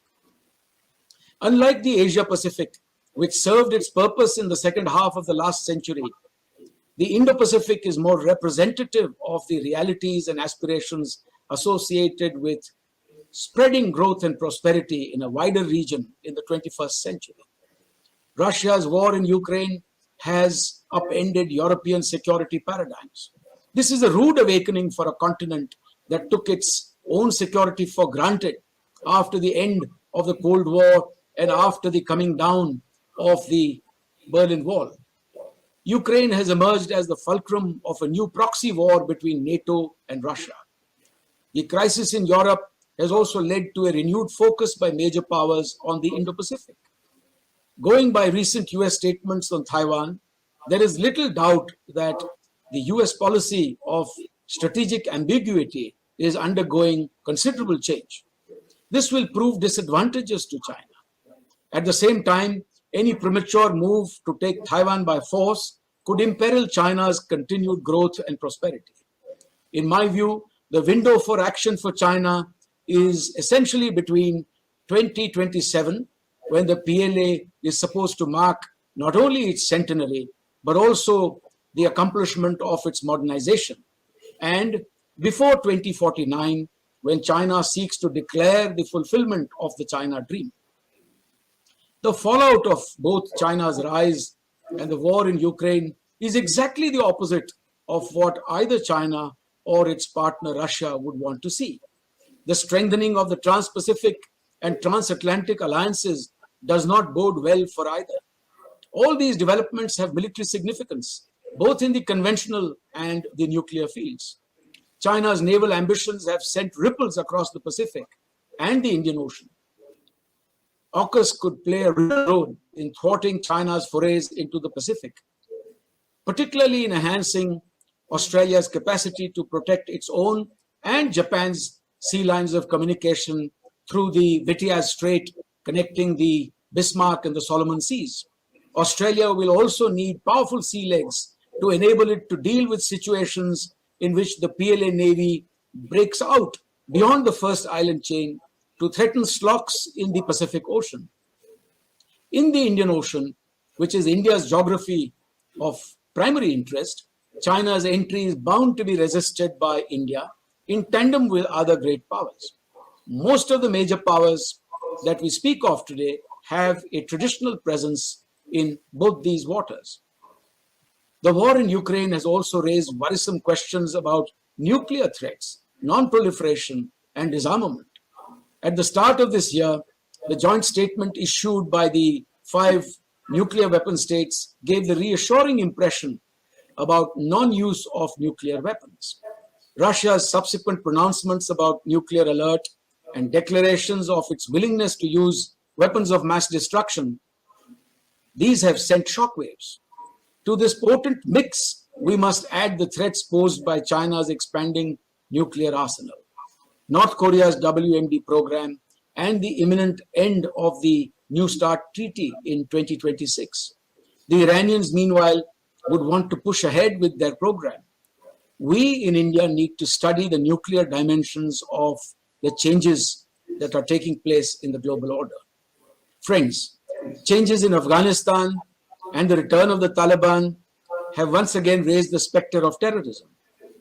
The Taliban seem to have gone back to their old ways. Terrorist networks have re-established their safe havens in Afghanistan, posing a new risk to the region, especially to India. I will now turn to the implications for India. For India, the churning on the global stage makes for very difficult choices, but I think we have done well. So far, we have done well. India has managed to keep relations with Russia intact while broadly supporting the sentiments of the West. Remarkably, the West has shown much greater understanding of India's position as compared to China's. 2. India has managed its energy imports well during this critical period. India has struck the best possible deals at a time when traditional Gulf suppliers are diverting supplies to Europe and Russia is offering big cuts for its own oil. 3. India has managed well the COVID pandemic, particularly the vaccination program. And we now have a real chance to also emerge as a Vishwa Vaidya, a doctor to the rest of the world in healthcare. 4. Our post-pandemic economic recovery is well on its way. The Indian economy is now the fastest growing in the world. India is well placed to be an alternative to China for trade and investment flows. This is a good opportunity to pursue the Atmanirbhar Bharat policy with a judicious mix of bringing in foreign IPR and combining it with domestic manufacturing as well. 5. The rupture with China provides India with a chance to ramp up its strategic partnerships with like-minded countries, including in the Quad, and to create a new normal in bilateral relations with China. At the same time, we must continue engagement with China. This is important in order to reduce tensions. The normalization of the situation on the border could take time. Meanwhile, we need to keep our powder dry. What is definitely not acceptable is the Chinese idea that bloodshed on the border and normal ties in other fields can proceed hand in hand. Frankly, without peaceful borders, we cannot have normal relations with China. Friends, in this period of great flux, India will have to find its own place with a mix of external balancing combined with rapid economic growth and the modernization of its armed forces. India's future security in the Indo-Pacific and the kind of role it will play hinges on several factors, including the rapid development of India's naval power in the 21st century. Friends, the world today is grappling with the consequences of the Kindleberger trap, in which neither the reigning hegemon nor the rising hegemon are fully committed to or contributing to the security and economic needs of a globalized and interdependent world. It is in this vacuum that the world today needs assurances not just about security, critical supply chains, and developmental finance, but also a new moral compass. From provisions of vaccines to more than 100 countries to espousing the principle of peaceful settlement of disputes, India is well placed to take the lead in creating an enduring and values-based international order in the 21st century. Thank you very much. Jai Hind. Thank you, Ambassador. Very well articulated, very interesting. What the Ambassador brought out was, that it's very rare to have a transition or peaceful transition of hegemons when you have a change in the global order. And he brought out why this change is happening and it is fueled by the rule, of course, the rise of China, the confrontation between the US and China, the after effects of COVID, and of course, what's going on in the Ukraine conflict. So I completely agree with you, Ambassador.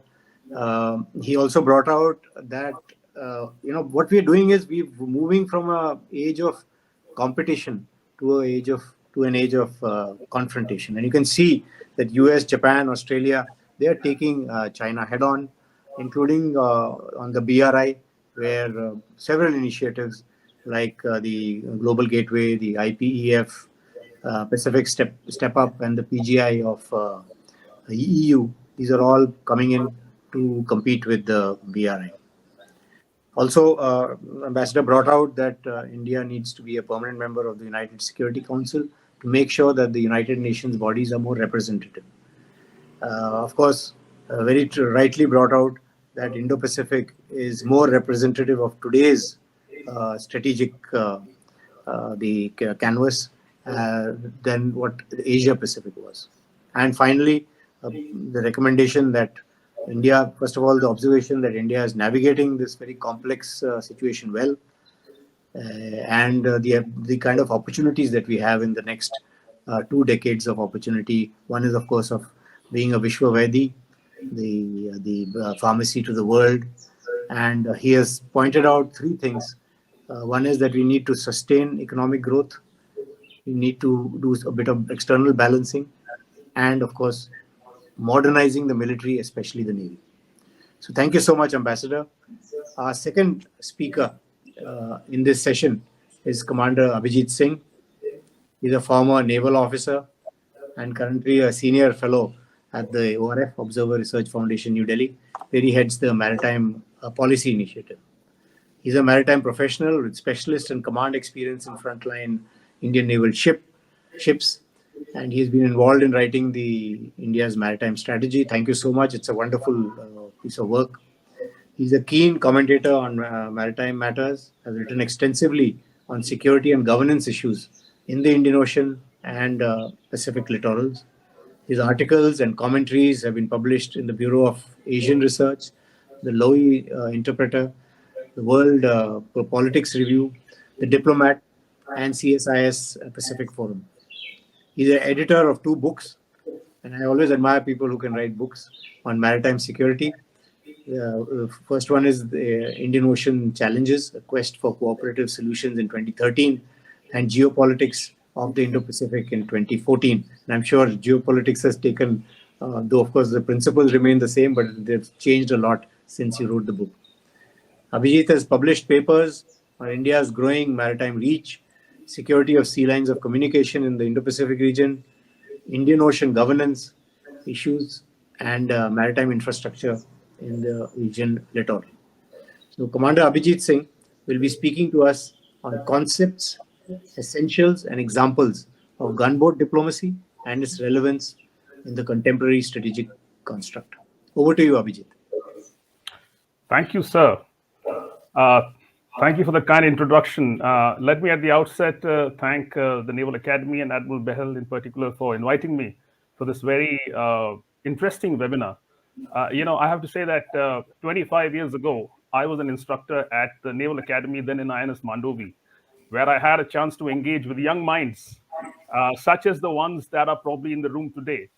And back in the day, we sort of never discussed, maritime strategy or geopolitics. It was more seamanship, rules of the road, and Bregs Navy, etc. But I still remember the verve and the energy of the trainees then, and I'm sure that's the case even today. So today for me is a refreshing of those memories, and I'm very gratified for the invitation to come and speak to all of you today. So the topic, as the chair has pointed out, is gunboat diplomacy. Concepts, essentials, and examples. And let me at the outset say that this is a bit of a pedantic subject in the sense that this is not what one usually discusses, but it's a very important subject. And along with this, what I'll also try and touch upon in passing is another issue that's relevant to the strategic discourse today, which is the international rules-based order and how that impacts India's interests in the Indo-Pacific region. Now, given that I have a lot of sort of ground to cover, What I thought I'd do is to break my talk up into three cognitively digestible chunks. So I'll be speaking on three sets of issues. First, talk a little bit about the essence of gunboat diplomacy. What is it? How did it emerge? How it evolved over a period of time, and historical examples that shows that it is still relevant to the littorals, to the maritime domain. Second, the application of gunboat diplomacy, as I said, in a present day scenario. Any maritime concept is time specific.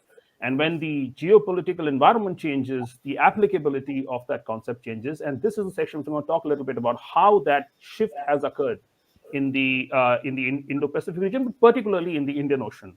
And third, and I think importantly, what is gunboat diplomacy in the context of the rules-based order? Because now the rules are changing. I mean, as the chair very rightly mentioned, we are in an era of contestation, less cooperation, and more sort of hard lines drawn on either side. How does gunboat diplomacy apply to an era such as this? So a good way to begin this talk would be to focus on the oft-neglected aspect of maritime strategy. Is that how does maritime strategy intersect with foreign policy? Now, military strategists and foreign policy analysts traditionally have thought around along different lines of thinking on different approaches. Whereas the maritime strategists, the military strategists tend to have a more militaristic approach, a more warfare-oriented approach. The foreign policy observers tend to focus a little bit more on geopolitics. But I say that it is at the intersection of strategy and foreign policy that there are most benefits to be had and tangible benefits to be had. So in its essential form, gunboat diplomacy is exactly this. It is the interplay of military strategy and diplomacy, and how naval power can be used in limited ways to achieve political and diplomatic objectives. So it's not really about warfare as such, but it's about tilting the psychological balance that would support the foreign policy objectives of what I call is the assailant power. So let's delve a little bit into the background of gunboat diplomacy to see how it evolved, under what circumstances did this really become a thing. So the term gunboat diplomacy, in fact, is not very old. It was first mentioned in 1927, of February of that year, in an article that appeared in the US Naval Institute's premier journal called The Proceedings. And what the article said was that the days of gunboat diplomacy were over.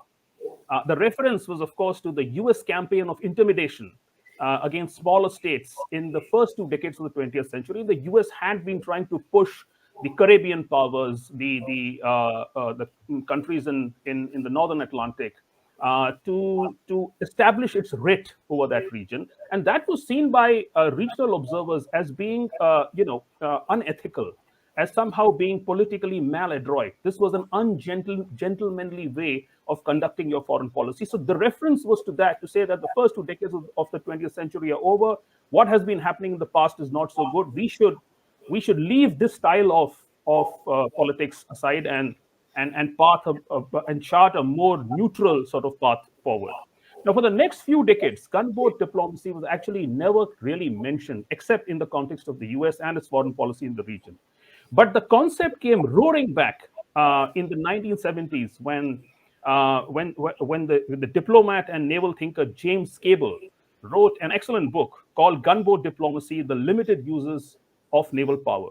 And in that book, he brought out that gunboat diplomacy actually was not over. So he took issue with what the Proceedings article had brought out, and he said that that gunboat diplomacy is still very much relevant because it provides real alternatives to policy makers. It is not really a term of abuse, or call it a metaphorical epithet in which you are pointing to the coercive policies of one particular state. What it is that it generates tremendous possibilities for use of naval power in peacetime. And let's be very clear that since time immemorial, there has been this challenge for decision makers that what you do with military power in peacetime. if when there is no declaration of hostilities, how can you use military power in the ways that's most beneficial for your foreign policy? And what James Cable was trying to point to the fact is that naval power is hugely fungible, and it holds tremendous possibilities, and we should look at leveraging naval power to benefit a country's foreign policy.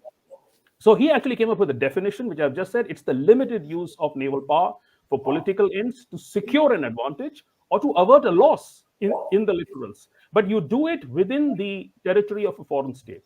So as Cable saw it, there were four basic principles. And here I will just talk a little bit in passing about what those four principles are. First, finite force has to be used with a clear purpose. That means indiscriminate use of force is not an option. The purpose of the operation must be crystal clear, not to the assailant side, but I mean not only to the assailant side, but also to the victim side. Because if there is ambiguity in the way that naval power is being used, you will get a disproportionate response, and that will then lead to an escalation, and that could result in war. So the idea behind gunboat diplomacy is to ensure that whatever happens, there should never be a state of hostility between two parties. There should always be subtle pressure that is applied so you get your way in your foreign policy. Second, there should be no injury to the weaker side. The aim of gunboat diplomacy, according to Cable, was positive gain. It had a positive intent, not to cause physical injury. Third, the intruding force must take into account the reaction of the victim side, which basically meant that the victim side tends to operate in a very different military and moral climate. They don't have the same imperatives that the assailant side has, and their reactions must always be taken on board when gunboat diplomacy is being used. And fourth, and most importantly, the assailant side should be ready for the unintended consequences of force used. So Cable talks about four kinds of forces that are used. He talks about definitive power. He talks about purposeful power. He talks about catalytic power, and he talks about expressive power. Now, the differences in these four kinds of powers is in the intensity of the provocation. If you're using definitive power, there is a direct use of force, but it is used very discreetly. Purposeful is used indirectly and discreetly. But catalytic is problematic because catalytic, the assailant side feels the pressure and it uses the power in a way where there can be collateral damage. And finally, expressive, that we see in present day, which is that you simply signal to the other side that there is a change in the political attitude towards that country. And Cable said that this depends entirely upon the decision makers into what sort of use do they want to make of naval power, what sort of gunboat diplomacy do they want to resort to, but they should be ready to answer the big question as to what is the objective purpose of using naval power. Is it going to help you in achieving your political aims? And are there likely to be any unintended consequences of the use of naval power? Let's now go back a little bit into the history, and I'm just going to talk for 2 or 3 minutes to tell you a little bit about how this strategy was used back in the 18th and the 19th century also in some ways. At that time, of course, it wasn't called gunboat diplomacy. It was probably called, naval scare tactics or something. But naval force was definitely used in that time. So back in the day, Britain often used a gunboat diplomacy. And what Britain would do is that the Royal Navy would deploy these shallow draft gunboats to patrol in distant areas, particularly in China, the lakes of the rivers of China during the Opium Wars and also the African coast. Now, this is one reason why this is called gunboat diplomacy and not warship diplomacy. That's because back in the day, these were gunboats that were used in the littorals, in shallow regions. They used to go very close to settlements, and they used to demonstrate power. That was a way of conveying to the elite, to the regional elite, that big powers had the force, the military power to shape strategic decision making of the smaller power in that era. But Britain was not the only country to be using gunboat diplomacy. The French, the Spanish, the Portuguese, all of them were doing the same. But the most celebrated example of gunboat diplomacy comes in 1853 when Commodore Matthew Perry of the United States Navy sails into Tokyo Harbor. And he comes with a fleet of 4 ships.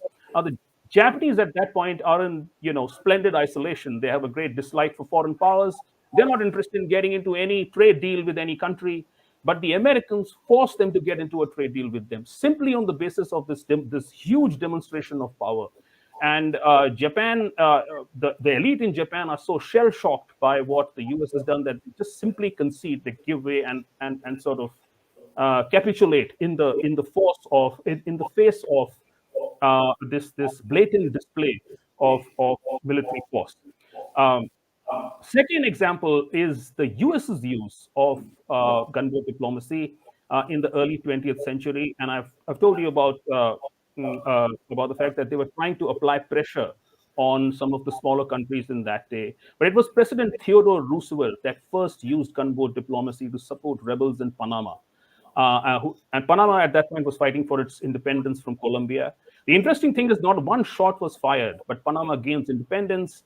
The United States gets the right to build and to control the Panama Canal, and Washington gets tremendous strategic leverage at that point in the Northern Hemisphere, and that emboldens, in a sense, the administration of Theodore Roosevelt. Roosevelt, the very next year, he announces something called the corollary to the Monroe Doctrine. Under this corollary, and this is very interesting, what he does is that he makes the threat of military force a tool in United States foreign policy. So the Monroe Doctrine that had existed since 1823 at that time really was a way of warning Europe not to try and colonize any of the small countries in the Northern Atlantic. But what the corollary to the Monroe Doctrine did is that weaponized that doctrine, and it said that the United States reserved the right to use force against Europe if it noticed that European powers were crossing US red lines. So in 1905, Roosevelt again moves and he secures control of the Dominican Republic. In 1907, Roosevelt sends his famous Great White Fleet on a voyage around the world. They go to 20 ports, travel something like 5,000 miles, and they make a big splash, a big impact on the strategic imaginations of the European powers in that time. And they are the main maritime powers of the day. So this quote that you will often hear about maritime military diplomacy or gunboat diplomacy, speak softly, carry a big stick, is Theodore Roosevelt's quote. And this is and a corollary to this quote is the quote by Henry Kissinger that an aircraft carrier is 100,000 tons of diplomacy. These are both quotes that show how US foreign policy considered display of maritime power as a big tool in the foreign policy toolkit. So this strategy is used time and again in Cuba in 1906, in Nicaragua in 1912, in Mexico in 1914, in Haiti in 1916. And time and again, the US comes up on top because the US has the power, the smaller countries don't. But again, it would be a mistake to think that it's only the US that used gunboat diplomacy in those years. Between 1920 and 1960, Britain, France, Germany, Spain, Netherlands, Italy, Argentina, a number of these countries, even Russia, used naval coercive force in a way that can be described as gunboat diplomacy.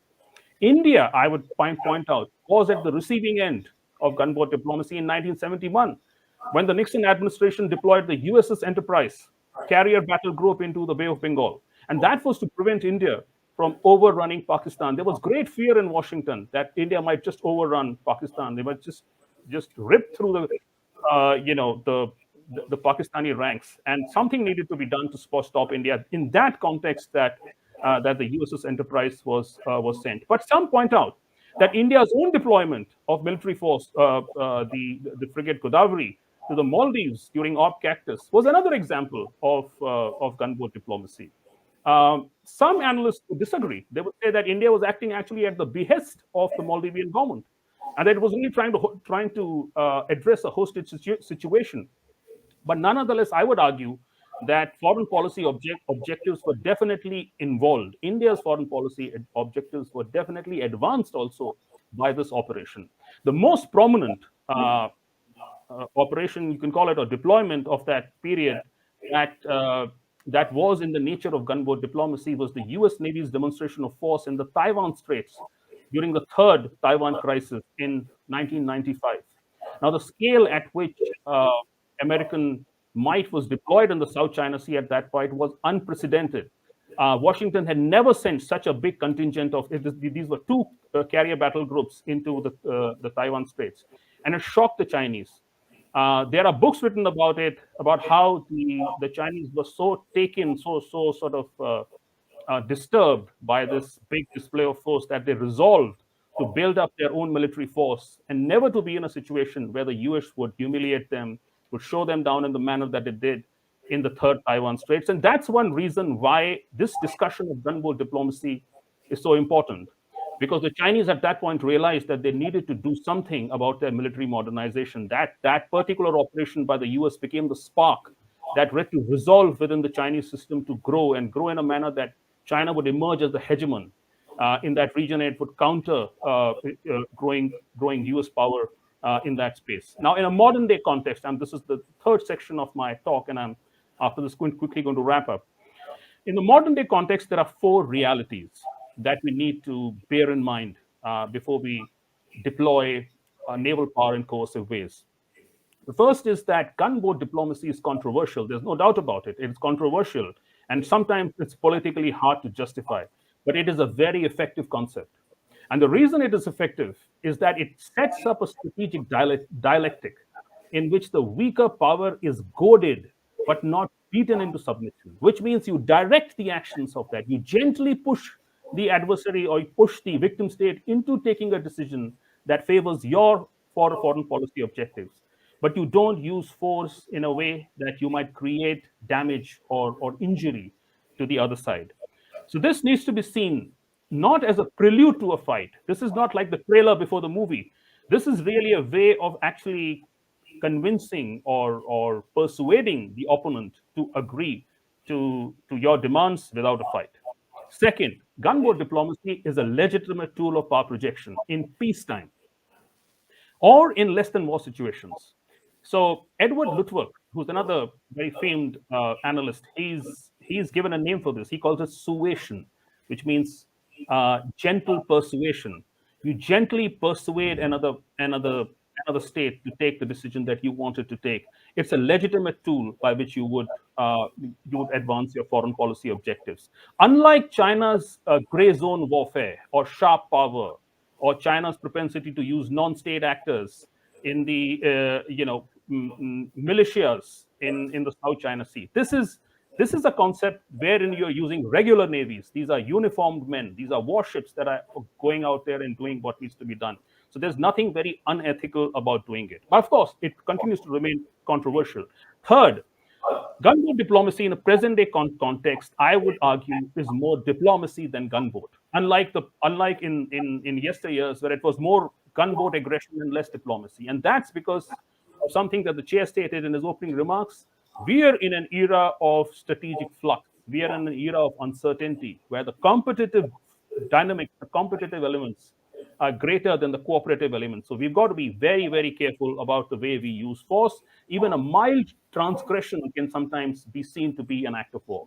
Finally, gunboat diplomacy is not only about coercion of adversaries, it's about persuading allies also and friends also through the deployment of capability and intent. So if you want to draw reluctant partners onto your side and you use naval power to do that, a display of naval power, that's absolutely legitimate. Now, just a little bit about the maritime rules-based order. This, as we all know, is a theoretical framework. It comprises of all the conventions, the treaties, the protocols that would regulate marine activity and that would also, in a sense, implement maritime law in the littorals. But I would argue that the way we see it these days is simply all the rules that are there in the UNCLOS. And what it says about maritime commerce, what it talks about freedom of navigation, what it says about things like innocent passage, and how does it help in resolving contentious issues such as the dispute in the South China Sea. Now, this is a very contentious area because countries will not agree to many rules in the to many conventions and rules in the UNCLOS. But I'm simply going to end by saying this, that in this era of a contested peace, where the line between peace and war has become very blurred, gunboat diplomacy and rules-based order is a way of acknowledging that there are rules. Regardless of what you do, regardless of what your interests are, you need to play the game squarely by the rules. And this is where I'm going to stop. Thank you. Thank you so much, Abhijit. It's very interesting listening to you. You painted the entire canvas from uh, the why, how the gunboat diplomacy is basically an interplay between foreign policy and the military, and the entire historical perspective, which is very interesting. I'm sure the cadets in INA will find it extremely interesting. And I would strongly recommend reading the James Cable book on gunboat diplomacy, which he wrote in the 70s. Uh, though gunboat diplomacy is mentioned by him, and a lot of discussion on them by him, but in the Indian Navy's IMSS, or the maritime strategy document, there's no mention of gunboat diplomacy as a term, but we have used terms like compellence, coercion, which you covered, and compellence and coercion with use of power, with use of force, and of course persuasion and dissuasion for people who are friends. The issue of gray zone and vis-a-vis this issue of gunboat diplomacy is something that we need not straitjacket, to my mind, and I think we can have a discussion on this. Yeah, the young boys might and girls might like to ask you, because how one has uh, achieved the same purpose through gray zone that one would achieve through using of gray hulls. And of course, finally, Vijit concluded by saying, giving four principles or four facts about gunboat diplomacy. One is that they are controversial but effective. They're a legitimate tool in peacetime, and care is to be used when exercising gunboat diplomacy, and also, like you mentioned, for friends. And when you started mentioning rule-based order, I got worried for Professor Aparna Soni, because that's her topic. And let me introduce our third guest speaker. Ladies and gentlemen, we'll take the question answer after Professor Soni's talk. Uh, she's the third guest speaker for this session. Professor Soni holds a PhD in economics. Can you hear me? Yeah. Professor Soni holds a PhD in economics from Columbia University and is currently the professor at the Center of International Trade and Development at the JNU. He specializes in international trade and environment, climate change, renewable energy, and WTO negotiations on environmental goods and services. Her research has been published widely in several reputed economic journals. She's also an author of the book New Face of Environment Management in India, published in 2004. So, Professor Soni will speak to us on measures to strengthen rule-based order at sea, trade and energy security in context of uncertain geopolitical environment. Over to you, Professor. Good morning, and thank you, Admiral Singh, for your kind introduction. I would also like to say I'm honored to be part of this webinar series, and I thank Commodore Abhinav Bhave for inviting me, and also Lieutenant Preeti, who's been helping me use this platform. I would be using a PowerPoint, and I also would like to clarify here that the topic that I'll be speaking on is trade and energy security in the context of uncertain geopolitical environment. Speakers before me have covered areas where I have absolutely no competence. So I will stick to trade and renewable energies and energy security in particular, if that's okay.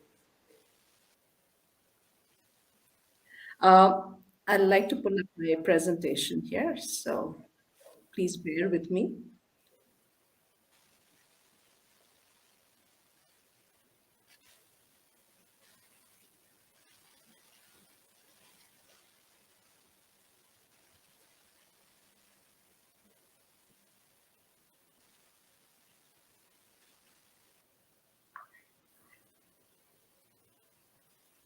Are you able to see my screen?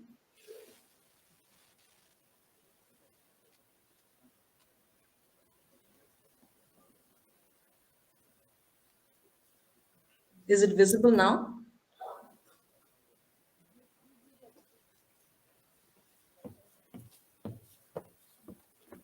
Yes, ma'am, your screen is visible. Okay. All right. Thank you.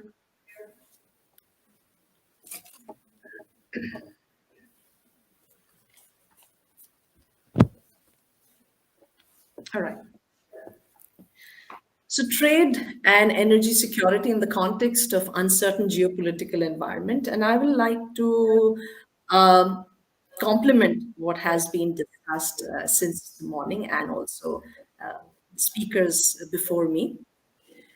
So just to kind of as a introduction to the economic perspective that I'll be sharing, the uncertain geopolitics today has seen countries trying to seek ways to secure sea lanes by strengthening plurilateral economic relationships. And one of the examples, which was also given in the morning, is the Indo Pacific Economic Framework. We have seen the realigning of global supply chains towards friendshoring and so on and so forth.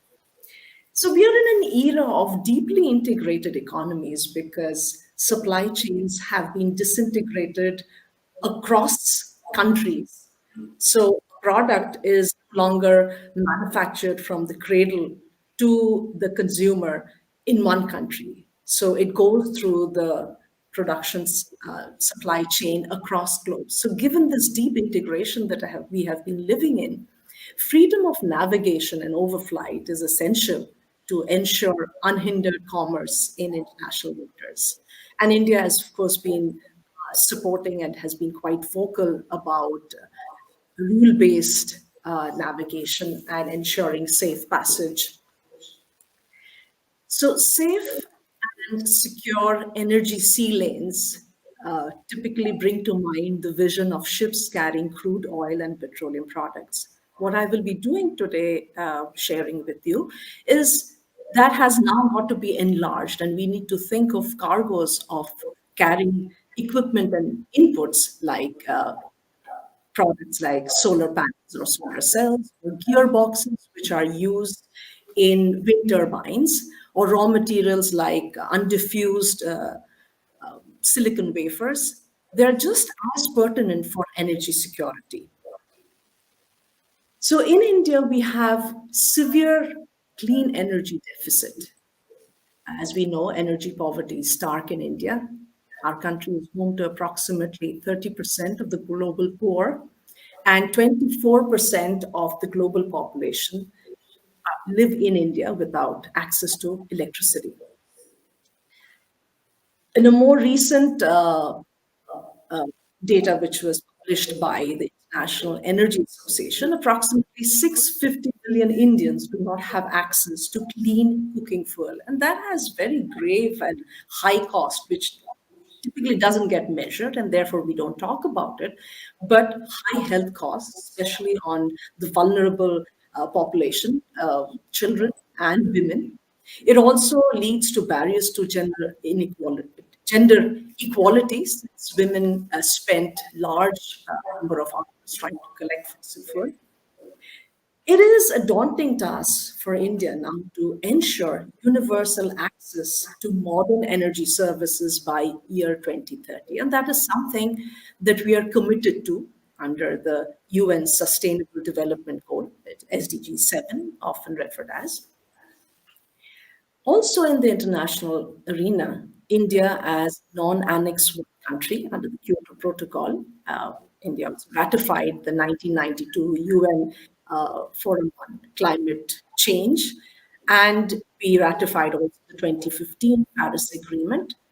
And we are essentially committed to reducing overall carbon emission intensity of output as well as improving energy efficiency. So as was mentioned a little earlier, that climate change might have taken a back burner, but it actually is critical within the energy security for India when we talk about it.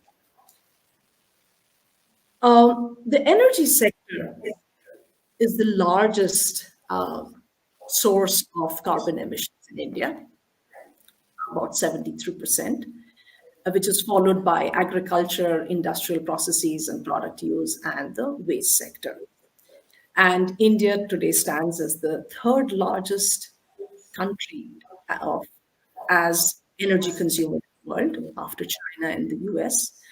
And primary energy demand is estimated to be growing at a very high rate vis-a-vis all other countries in the world, an estimated compound annual growth rate of 4.2% during 2017 to 2040. So the policy focus has been to essentially have an energy mix which has a larger share of renewables. And the government of India has been more systematically working in increasing the share of renewables, especially in the power sector. At this point, it is important to remember that India's first major initiative to explore alternatives to conventional energy was driven by concern for energy security. It was driven by the first oil crisis, early 1970s. And today, the current geopolitical situation has again led to disruptions in the primary energy supply. And there have also been a hike in oil and gas prices. So when we think of energy security, what would be the strategy or what would be the strategies to ensure energy security? And by energy security, of course, we understand that the population of the country would ensure availability of affordable energy. And remembering that we have one of the highest incidence of energy poverty in India, this is actually very critical to continue to ensure that we have energy consumption for our growth and bringing in the population which is otherwise without access to energy and clean energy in particular. Now, to the extent that the economy is dependent on the import of energy, its energy security is dependent on the stability of the source country of imports. So there are two strategies that I'll highlight today that would ensure energy security, and both of which are being followed by India. One is, of course, the diversification of the energy basket or energy mix, essentially ensuring that you don't have only one form of energy like oil or coal, rather to distribute it across different forms, and therefore the focus on renewables. Second is diversification of the sources of the import that you would be getting the different energy forms from. So essentially, these two would help hedge against disruptions due to shocks in the supply of any one particular form of energy, like crude oil, or cut off in supply source due to war, which of course we've been witnessing. We have been much less impacted by the Russian aggression, but it is certainly true for Europe. So looking at the first strategy, which is changing the energy mix, India has been working towards increasing the share of renewables in the energy mix through regulations, economic incentives. However, the primary energy source continues to be coal followed by oil. And these two together essentially account for 80% of the total energy consumption in real terms. I'm not talking in terms of the actual money value, but in terms of energy units. Worldwide, countries have also been diversifying their energy consumption portfolio that leverages on cleaner forms of energy, and in particular renewable forms, given the limits on reserve of fossil fuels. So if we look at the trend in the share of energy, the different energy forms, essentially therefore the energy mix of different countries, I'll just show you in a minute the trend that we've seen for India in the last 10 years compared to that in world. So figure 1 here, if you're able to see, the solid black line on the top shows the trend, which is going from 50% to above 55% in terms of share, and that is the share of coal. That's followed by the dashed line, which is also in black, which is the share of oil. As I just mentioned a little while ago, coal and oil essentially dominate our energy basket. When we compare it with the fuel mix of the world in overall, we notice that in the world, the share of coal is less than 30%, closer to 25, and the share of oil is less than 35% and has been sort of steady. Coal has certainly declined. What is also remarkable is the last green line, the trend which shows that the share of renewables is steadily increasing. Of course, it is still less than just about 5% for India in 2021, figure that we have here. But it has been steadily increasing, which is a very good sign. And if you notice that for the world too, the renewables share has been increasing and it stands at about 7 to 8%. So we are pretty much following that trend too. If one looks at the power sector in India, where also there is systematic focus in terms of increasing the share of renewables, it started a while ago. It has been systematically done through regulatory legislative changes. There is also a mandate for states to promote grid connectivity of renewable energy-based power. And in 2015, when India submitted the intended nationally determined contribution to the UNFCCC under the Paris Agreement, it set a target of 40% share for non-fossil fuel in the total installed capacity for electricity by year 2030. India also announced a goal of 450 gigawatt of installed capacity of renewable energy by 2030 at the UN Climate Action Summit 3 years ago. However, when one thinks of the renewable energy-based capacity, we are critically dependent on access to technology and renewable energy equipment which embodies that technology. As of today, more than 10% of grid-connected power in India is based on renewable energy, which is excluding large hydro. If we were to include large hydro, it is much more. And recall that the Electricity Act and so on and so forth, the Ministry of Power essentially declares the renewable portfolio obligation for states and for India as a whole. And that was set at 21% for the current year or the year before. Of course, we are still under that, but nonetheless, we are trying to make progress. All right, so I don't know why this is stuck now. Okay. So this table shows you the target that India has set for 2029, 30, and the actual installed capacity that we have. This is as of March 2020. I'd like to bring your attention to the technology which is highlighted here as renewable-based technology under non-fossil fuel, which is marked here in red. The target, which is set for 2030, is 450 gigawatts. What we have achieved as of March 2020 was 87 gigawatts. It is much more now. But in terms of share, we are halfway there, a little less than halfway. We have set it at 54% by 2030, and we are closer to 25% now.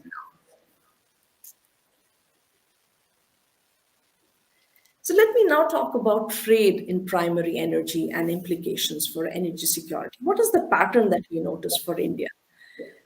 As we all know, India is heavily dependent on the import of primary energy, and the import bill of primary energy constitutes a significant portion of India's import bill, particularly that of crude oil, followed by coal and natural gas. So India imports about 84% of its domestic requirement of crude oil 47% of its natural gas. And traditional fossil fuels, as well as renewable energy equipment, now feature prominently in the list of products which have been identified as having exhibited high import growth rates over the years, whether it is the short term or the medium term or the long term. So essentially, this fact highlights that India is critically dependent on imports, both for fossil fuel consumption and also for the development of renewable energy. So the targets that India has set for reaching in terms of renewable energy capacity in the power sector, for example, we are really dependent on the import of the technology based on which we can grow.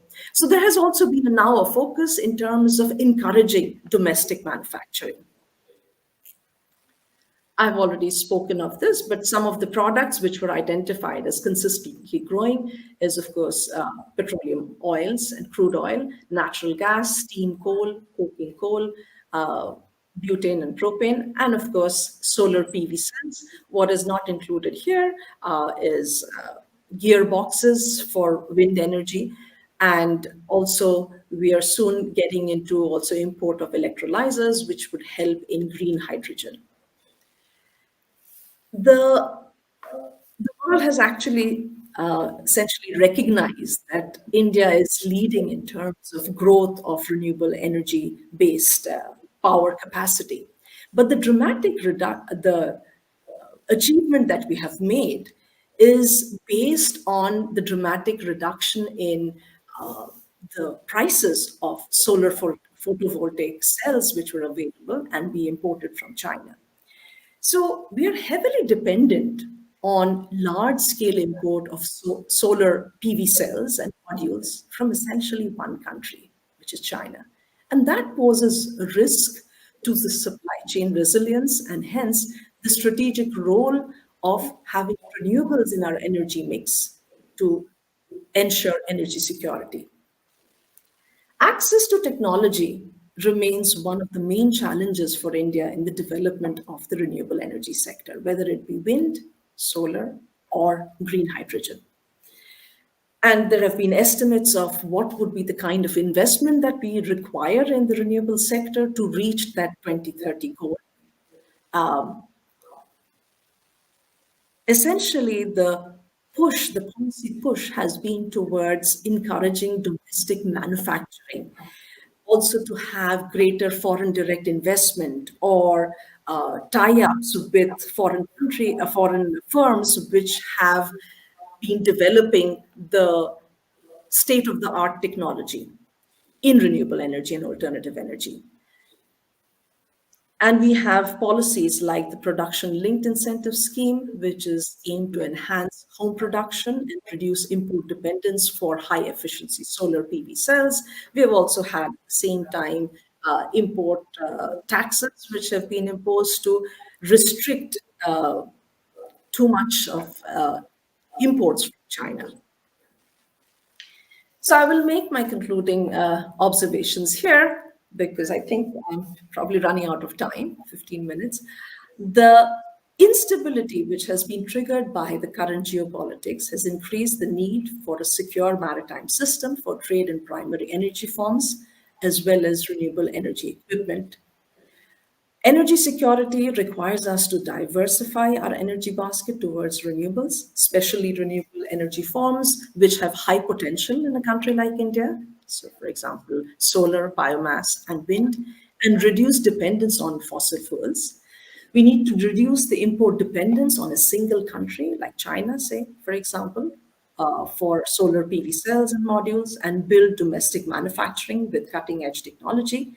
And the second goal we can essentially see entails greater foreign investment and collaborations of corporate India with firms in Europe, US, Singapore to access new and alternative technologies.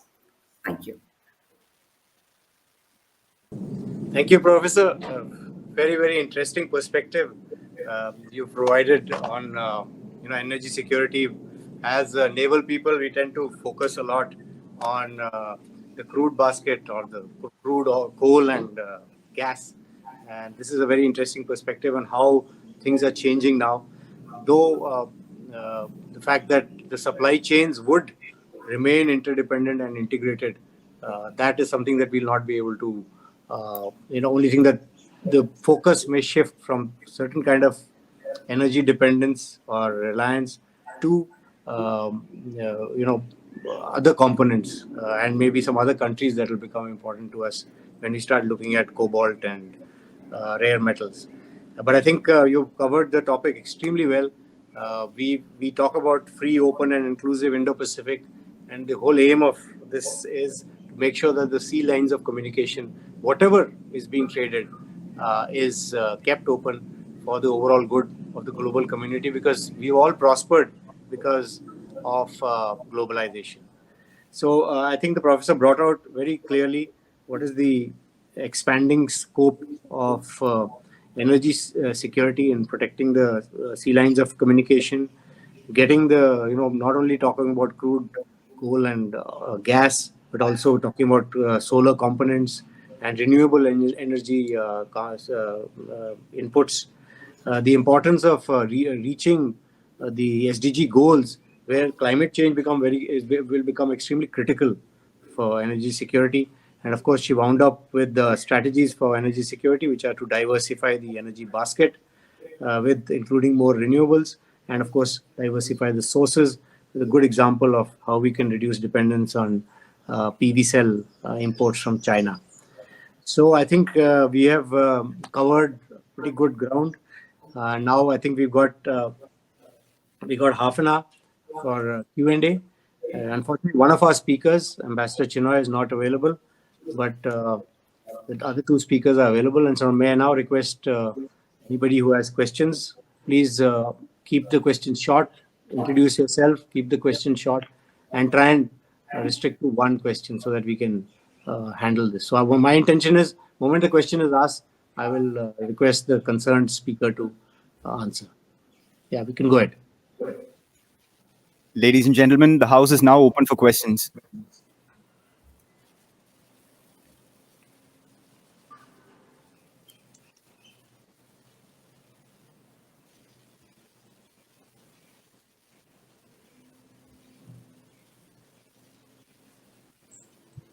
Yeah, please.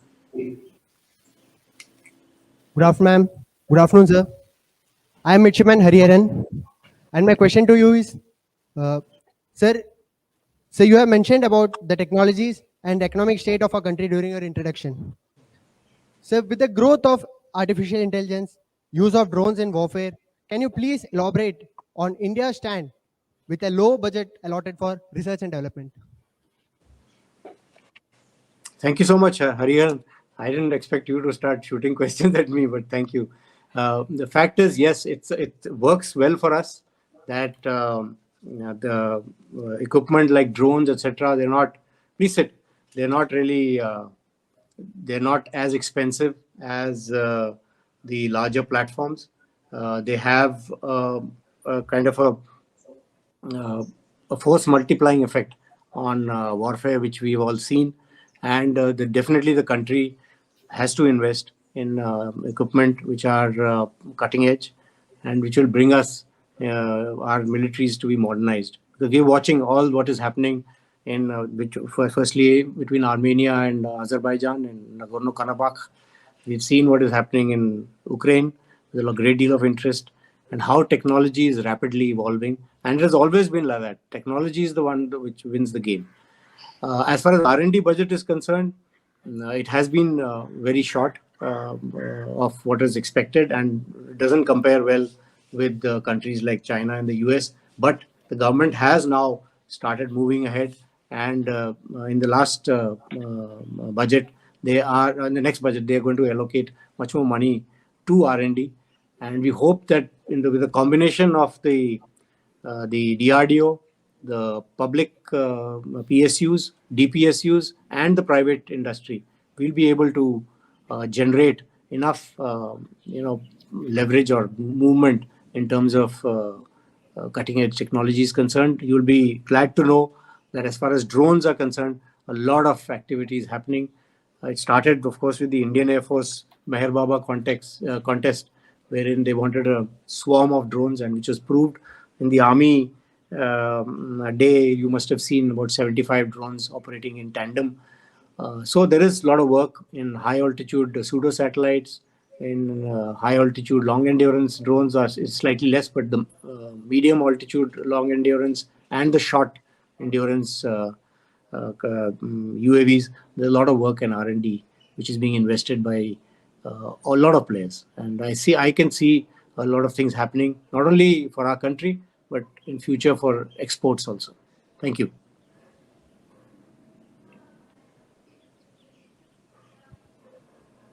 Good morning, sir. I am Midshipman Manoj Kumar. Sir, my question is, in the current geopolitical scenario, what should be basis of our foreign policy? Should it be on values of peace and freedom, or should we pursue our national interest, or can it be a combination of both? It's a very philosophical question, and this is a tough question, so I'll quickly pass it on to Abhijit. Now, actually, that's a hard question to answer. But you see, since time immemorial, there has always been this imperative to balance between your interests and your values. I mean, you could say the same thing of the conflict in Ukraine, and I'm shifting focus here simply to make a point, which is that if you look at, say, India's imperatives in what's happening in that region, I'm sure we are very uncomfortable with the war that Russia is prosecuting in Ukraine, and the Prime Minister, other senior people in the government have made it indirectly known to Russia that this is not the way to conduct war against another free nation.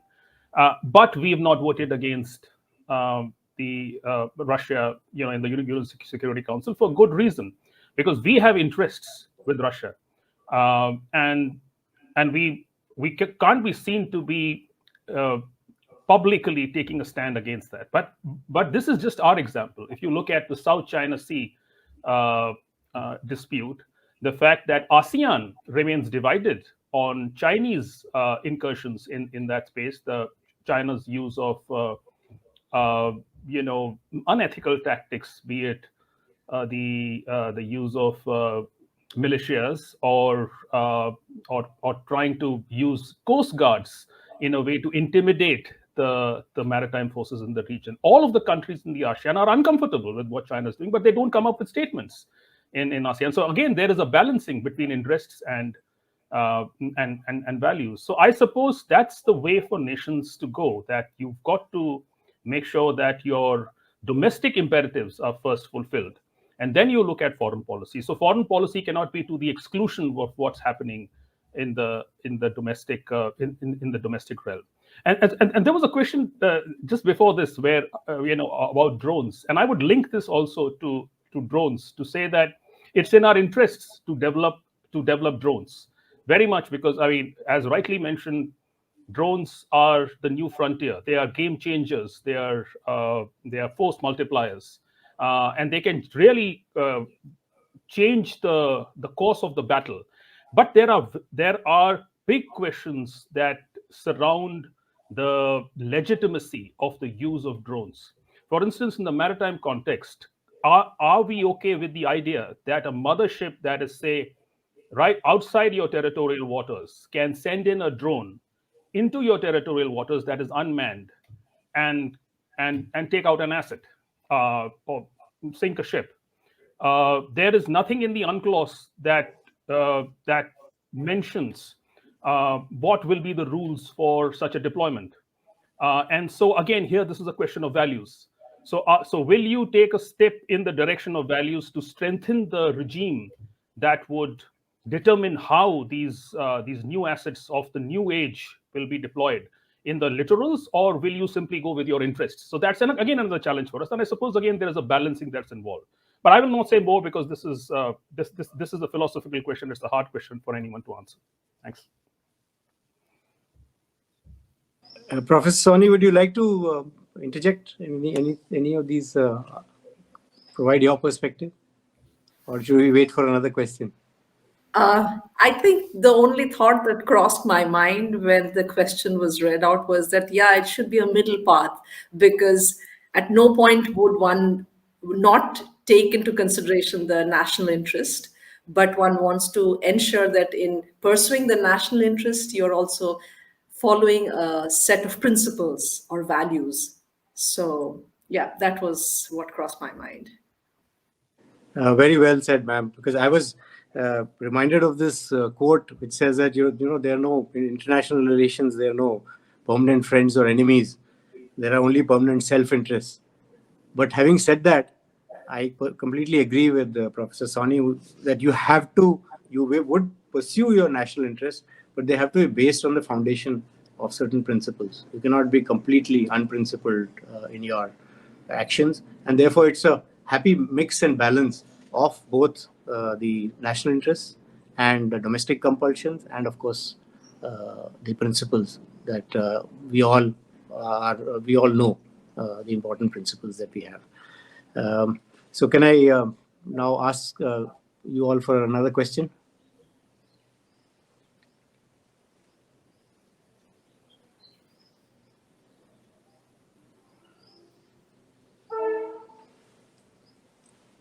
Good afternoon, sir.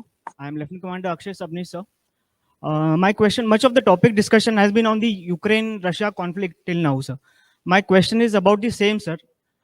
India has been walking a tightrope, balancing both the sides, West and USA on the one side, including Ukraine, and the other side we have Russia, maybe helped by China.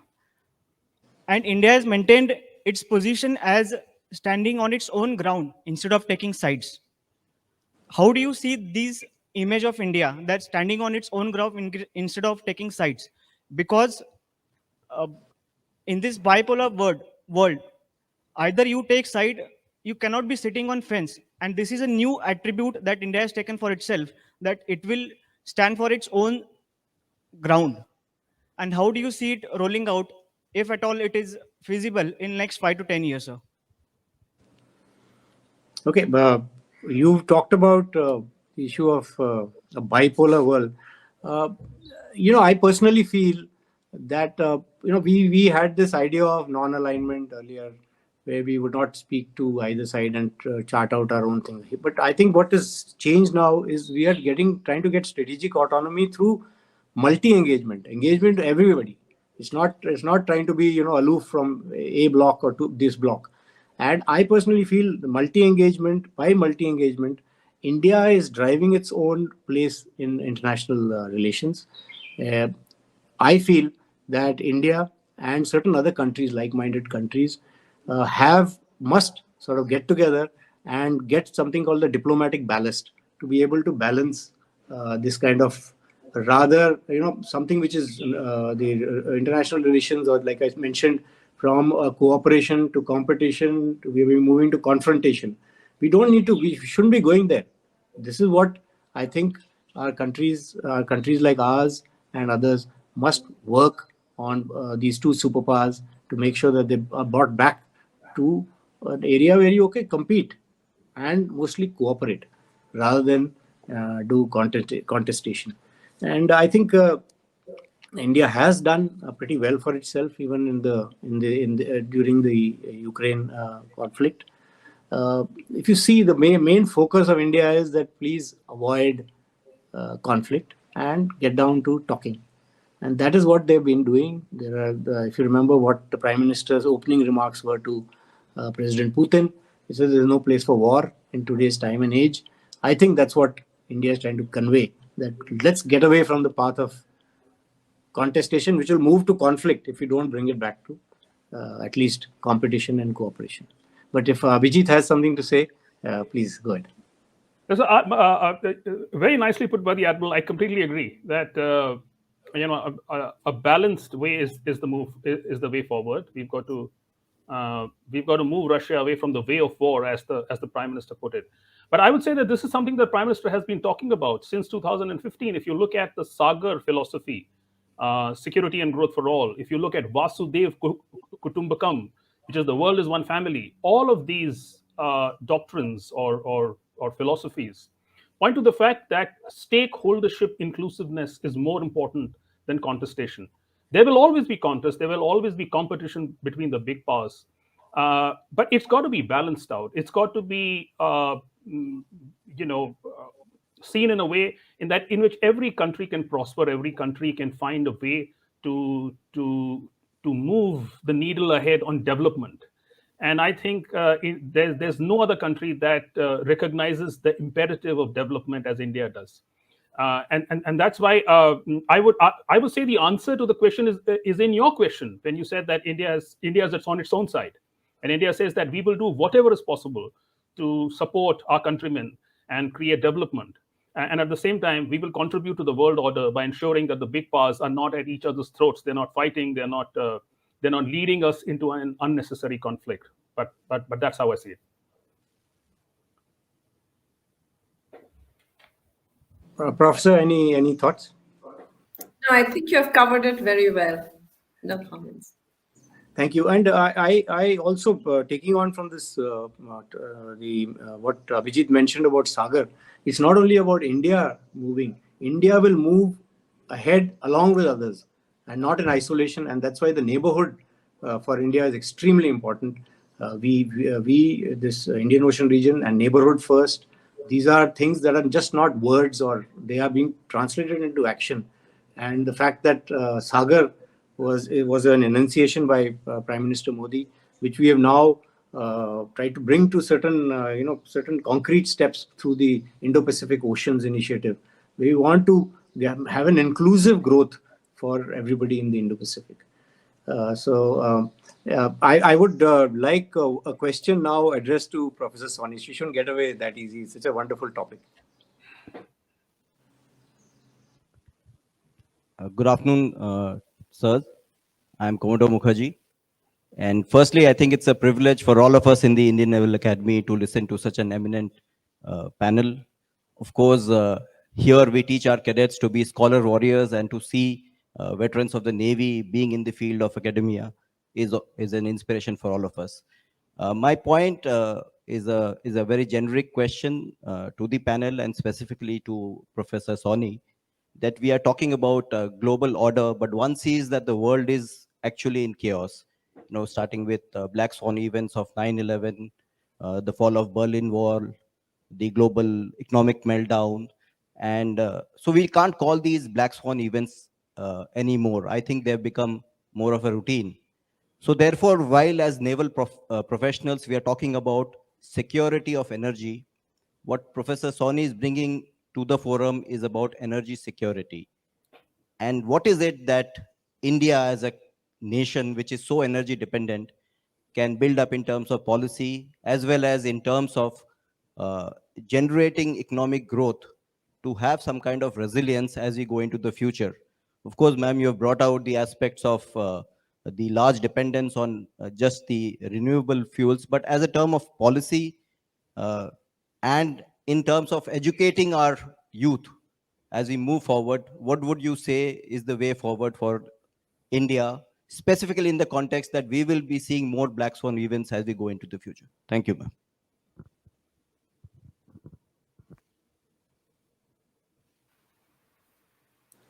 Please, ma'am. Please go ahead.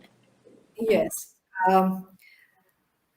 Well, as you put it, the events of aggression and disturbances and disruptions are increasing. And this is something that we'll probably see going forward happening. It's just that the intensity might be less or more. I think the policies that we have in place, and essentially the recognition that we have within India, and which has been there for quite a while, knowing that we are so dependent on the energy, primary energy from other countries, has been to essentially harness something that would be available indigenously. And so for a country like India, it was like, okay, we have solar irradiation, which can be harvested. There is wind, there is biomass. So essentially to build self-reliance. But of course, as a trade economist, the first thing that we are taught is that no country can be self-sufficient. There is going to be dependence. And essentially, that is while the world is now moving towards more protectionist approach and kind of protecting their own industries and their citizens. The fact is, no country is able to kind of grow on its own. The core integration that exists is not going to go away. So we have to find ways of uh, putting the economic interest first, think of the greater goal of ensuring there is no hunger, there is nobody left behind. And essentially, the forums which are there internationally, where we at least see eye to eye, essentially to put that part forward and kind of play down on the aggressions. So, what is it that one would take away and say to the future generation? Well, to ensure that we harness resources in the most efficient way within our own countries, increase the efficiency. So wherever there is inefficiency and wastage, essentially move towards taking the most out. So today there is a lot more talk about the circular economy, essentially minimizing waste. And that actually is something that our culture has always had very prominently. We don't throw a piece of clothing after having worn it for 2 months. We wait till it's literally in shreds, and that it becomes shreds because we are reusing it as cleaning cloth, perhaps, right? And that holds true for just about every little piece that we have use of in our lives, in terms of whether it is repairing and recycling and reusing and refurbishing. So except that some of it may not be in the formal sector. So it's not formalized, it doesn't have a market price, we are not able to essentially value it, but all of that is going to be gradually valued, and essentially that's where we can get to. We also keep saying that we have one of the lowest energy consumption per capita, but we know that that's going to increase.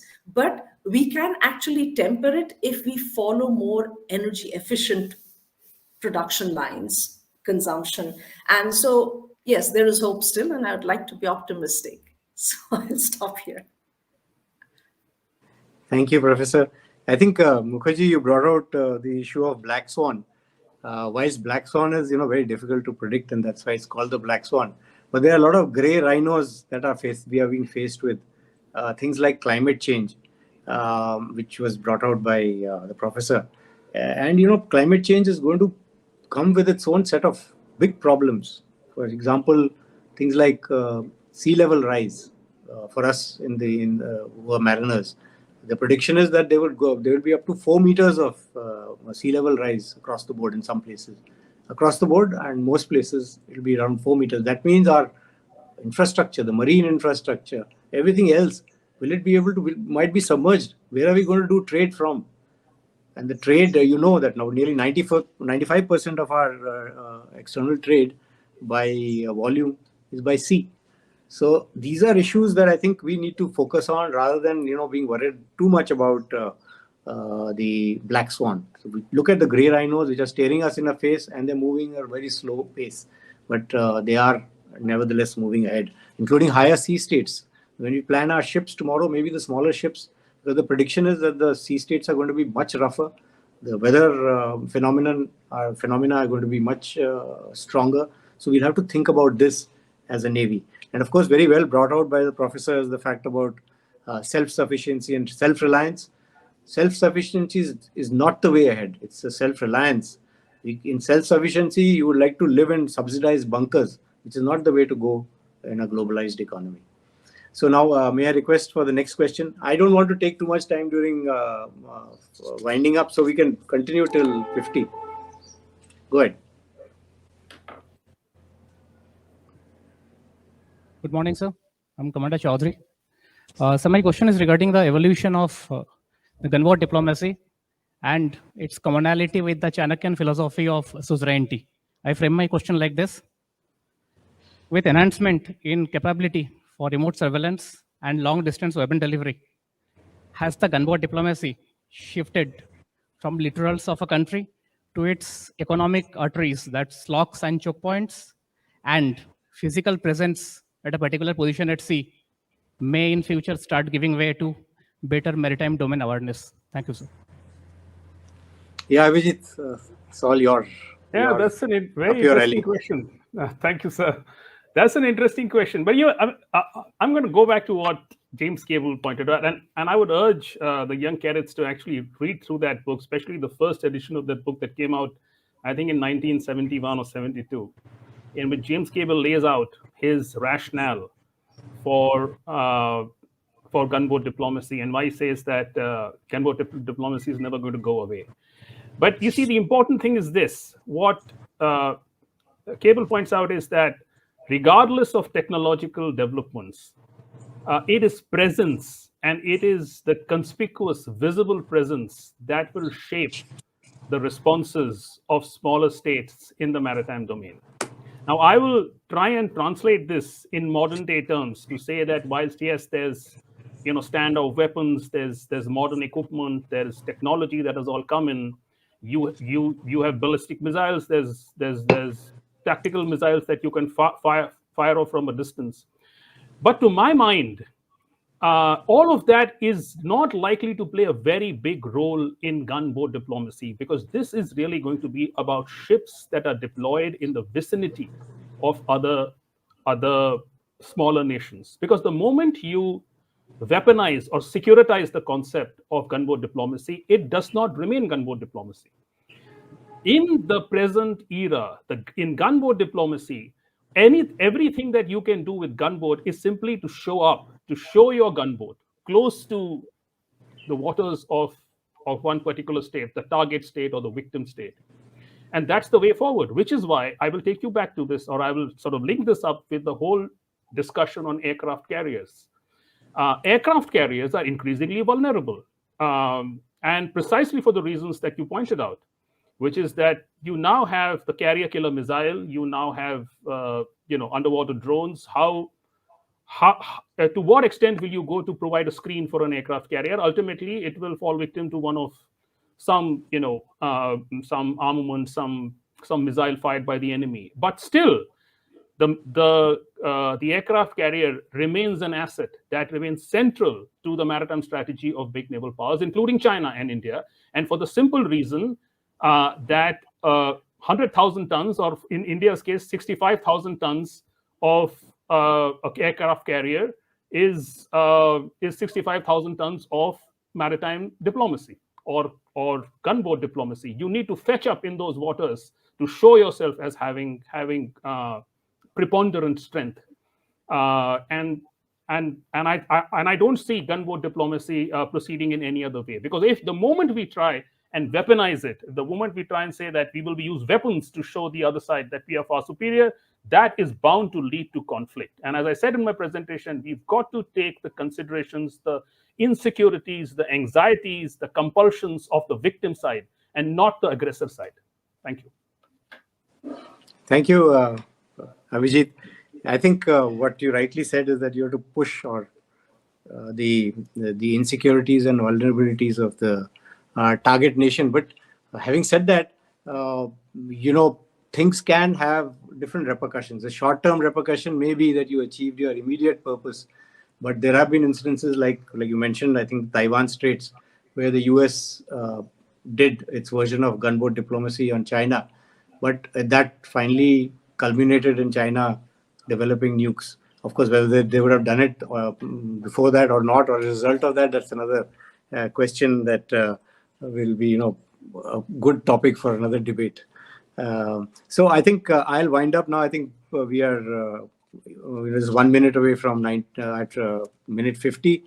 I just want to thank both Commander Abhijit Singh and Professor Aparna Sawhney for excellent presentations and the wonderful way that they sort of answered all the queries, questions, sometimes pretty difficult, of the young cadets and some of the officers there. And amongst all of us as a moderator and the three speakers, our fervent hope is that you've gained,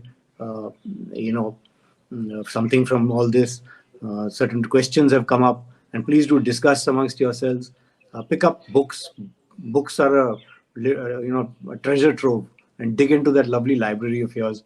Pick up books, read, and no age is bar. That means you can start from the age of the teens to well beyond my age.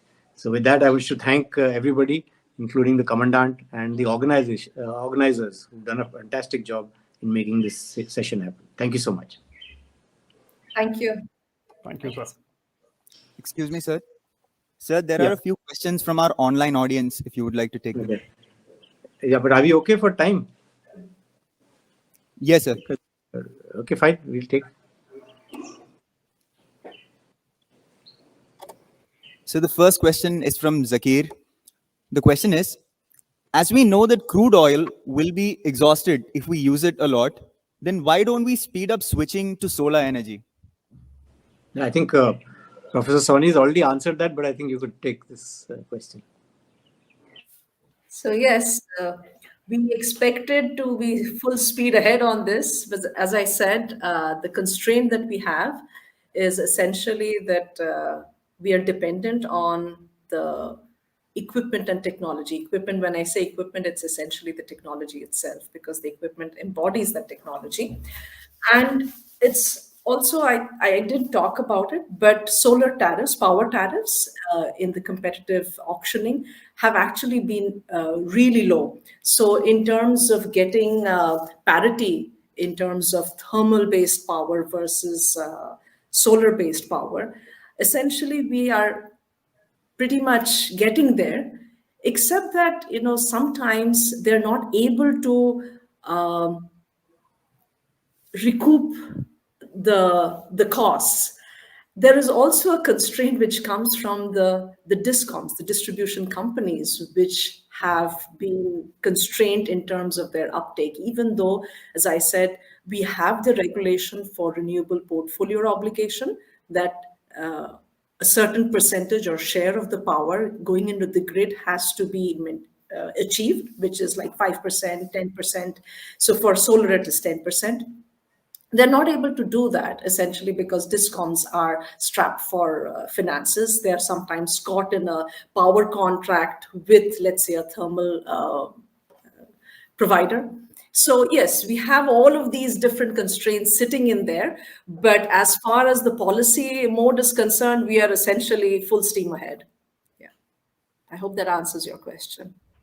Thank you. And I take a little, you said that the crude will exhaust itself.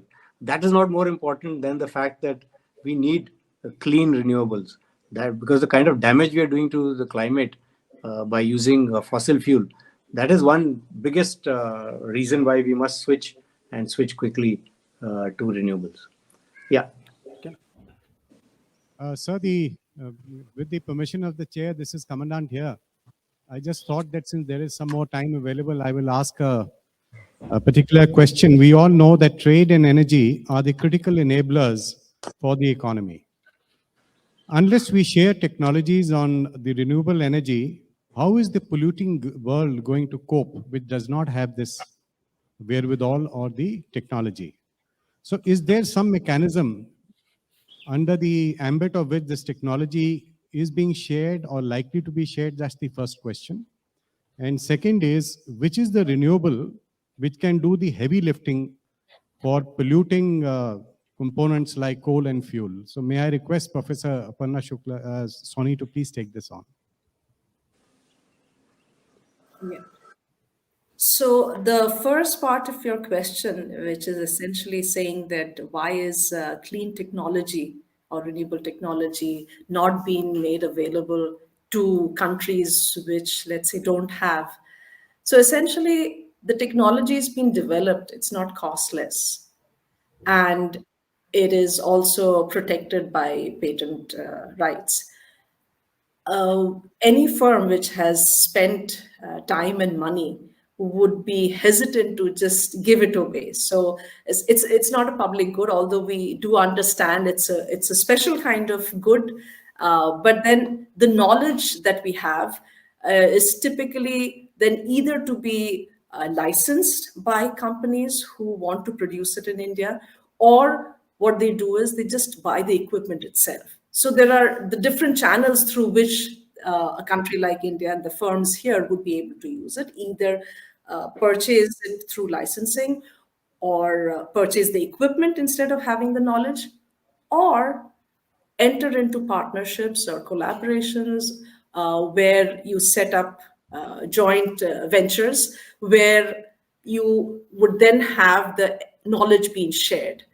So the one quick answer is yes, it costs money and it is not going to be just available to us.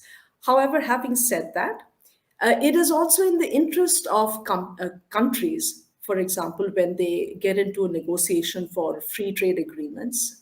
So, for example, as of now, India is also in negotiation again with the EU. And the EC itself had also set up certain collaborative initiatives in order to understand the Indian market. So they do, when they take up such cooperative kind of modes, they do set up centers where sometimes they would be performing at a project level how a particular technology might be useful. So yes, those showcases are used essentially to also say that you have gains in kind of entering into a trade and investment agreement with us, where now European firms would be coming in. Or for example, the bigger corporations within India have already entered into ventures. They're actually investing, whether in Europe or let's say purchasing, which is mergers and acquisitions of companies in, let's say, the United States, where they get access to a particular technology. Or for example, even closer to home in Singapore, right? So there are these instances. At no point would it be free. Your second question, I'm sorry, I've now forgotten what exactly it was. Ma'am, the second question pertains to the fact that we know that coal and oil are heavy polluters. And we also need to, if we are looking at renewables, which are the renewables which will do the heavy lifting if we have to reduce dependencies on the first two, which I just mentioned? So the form of renewable which was identified as a candidate for heavy lifting was solar. And this was done pretty early on. So even in the 1970s, India had actually set up a research unit for solar. It didn't quite take off. In the 1990s, we saw corporate India essentially taking off with wind energy. But in 2008, when we actually came up and essentially started the National Action Plan on Climate Change, we had a mission or a program which was exclusively for solar. So while other renewable forms were also to be encouraged, the heavy lifting was identified, or heavy lifter was identified as solar.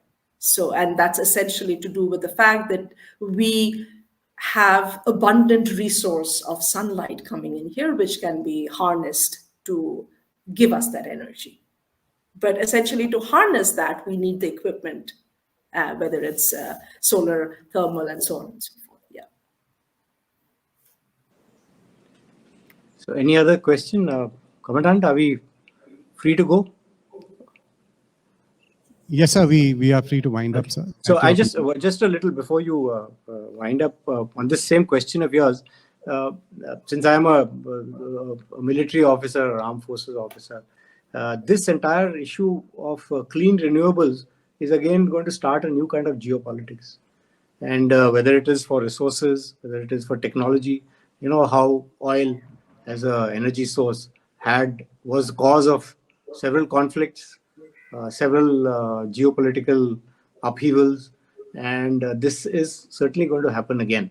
And I think as a country, we need to be smart enough now to position ourselves correctly in the sweet spot by identifying whether it is DRC, which has got the cobalt, what kind of resources, and whether it is Australia, whether it is Chile or Singapore.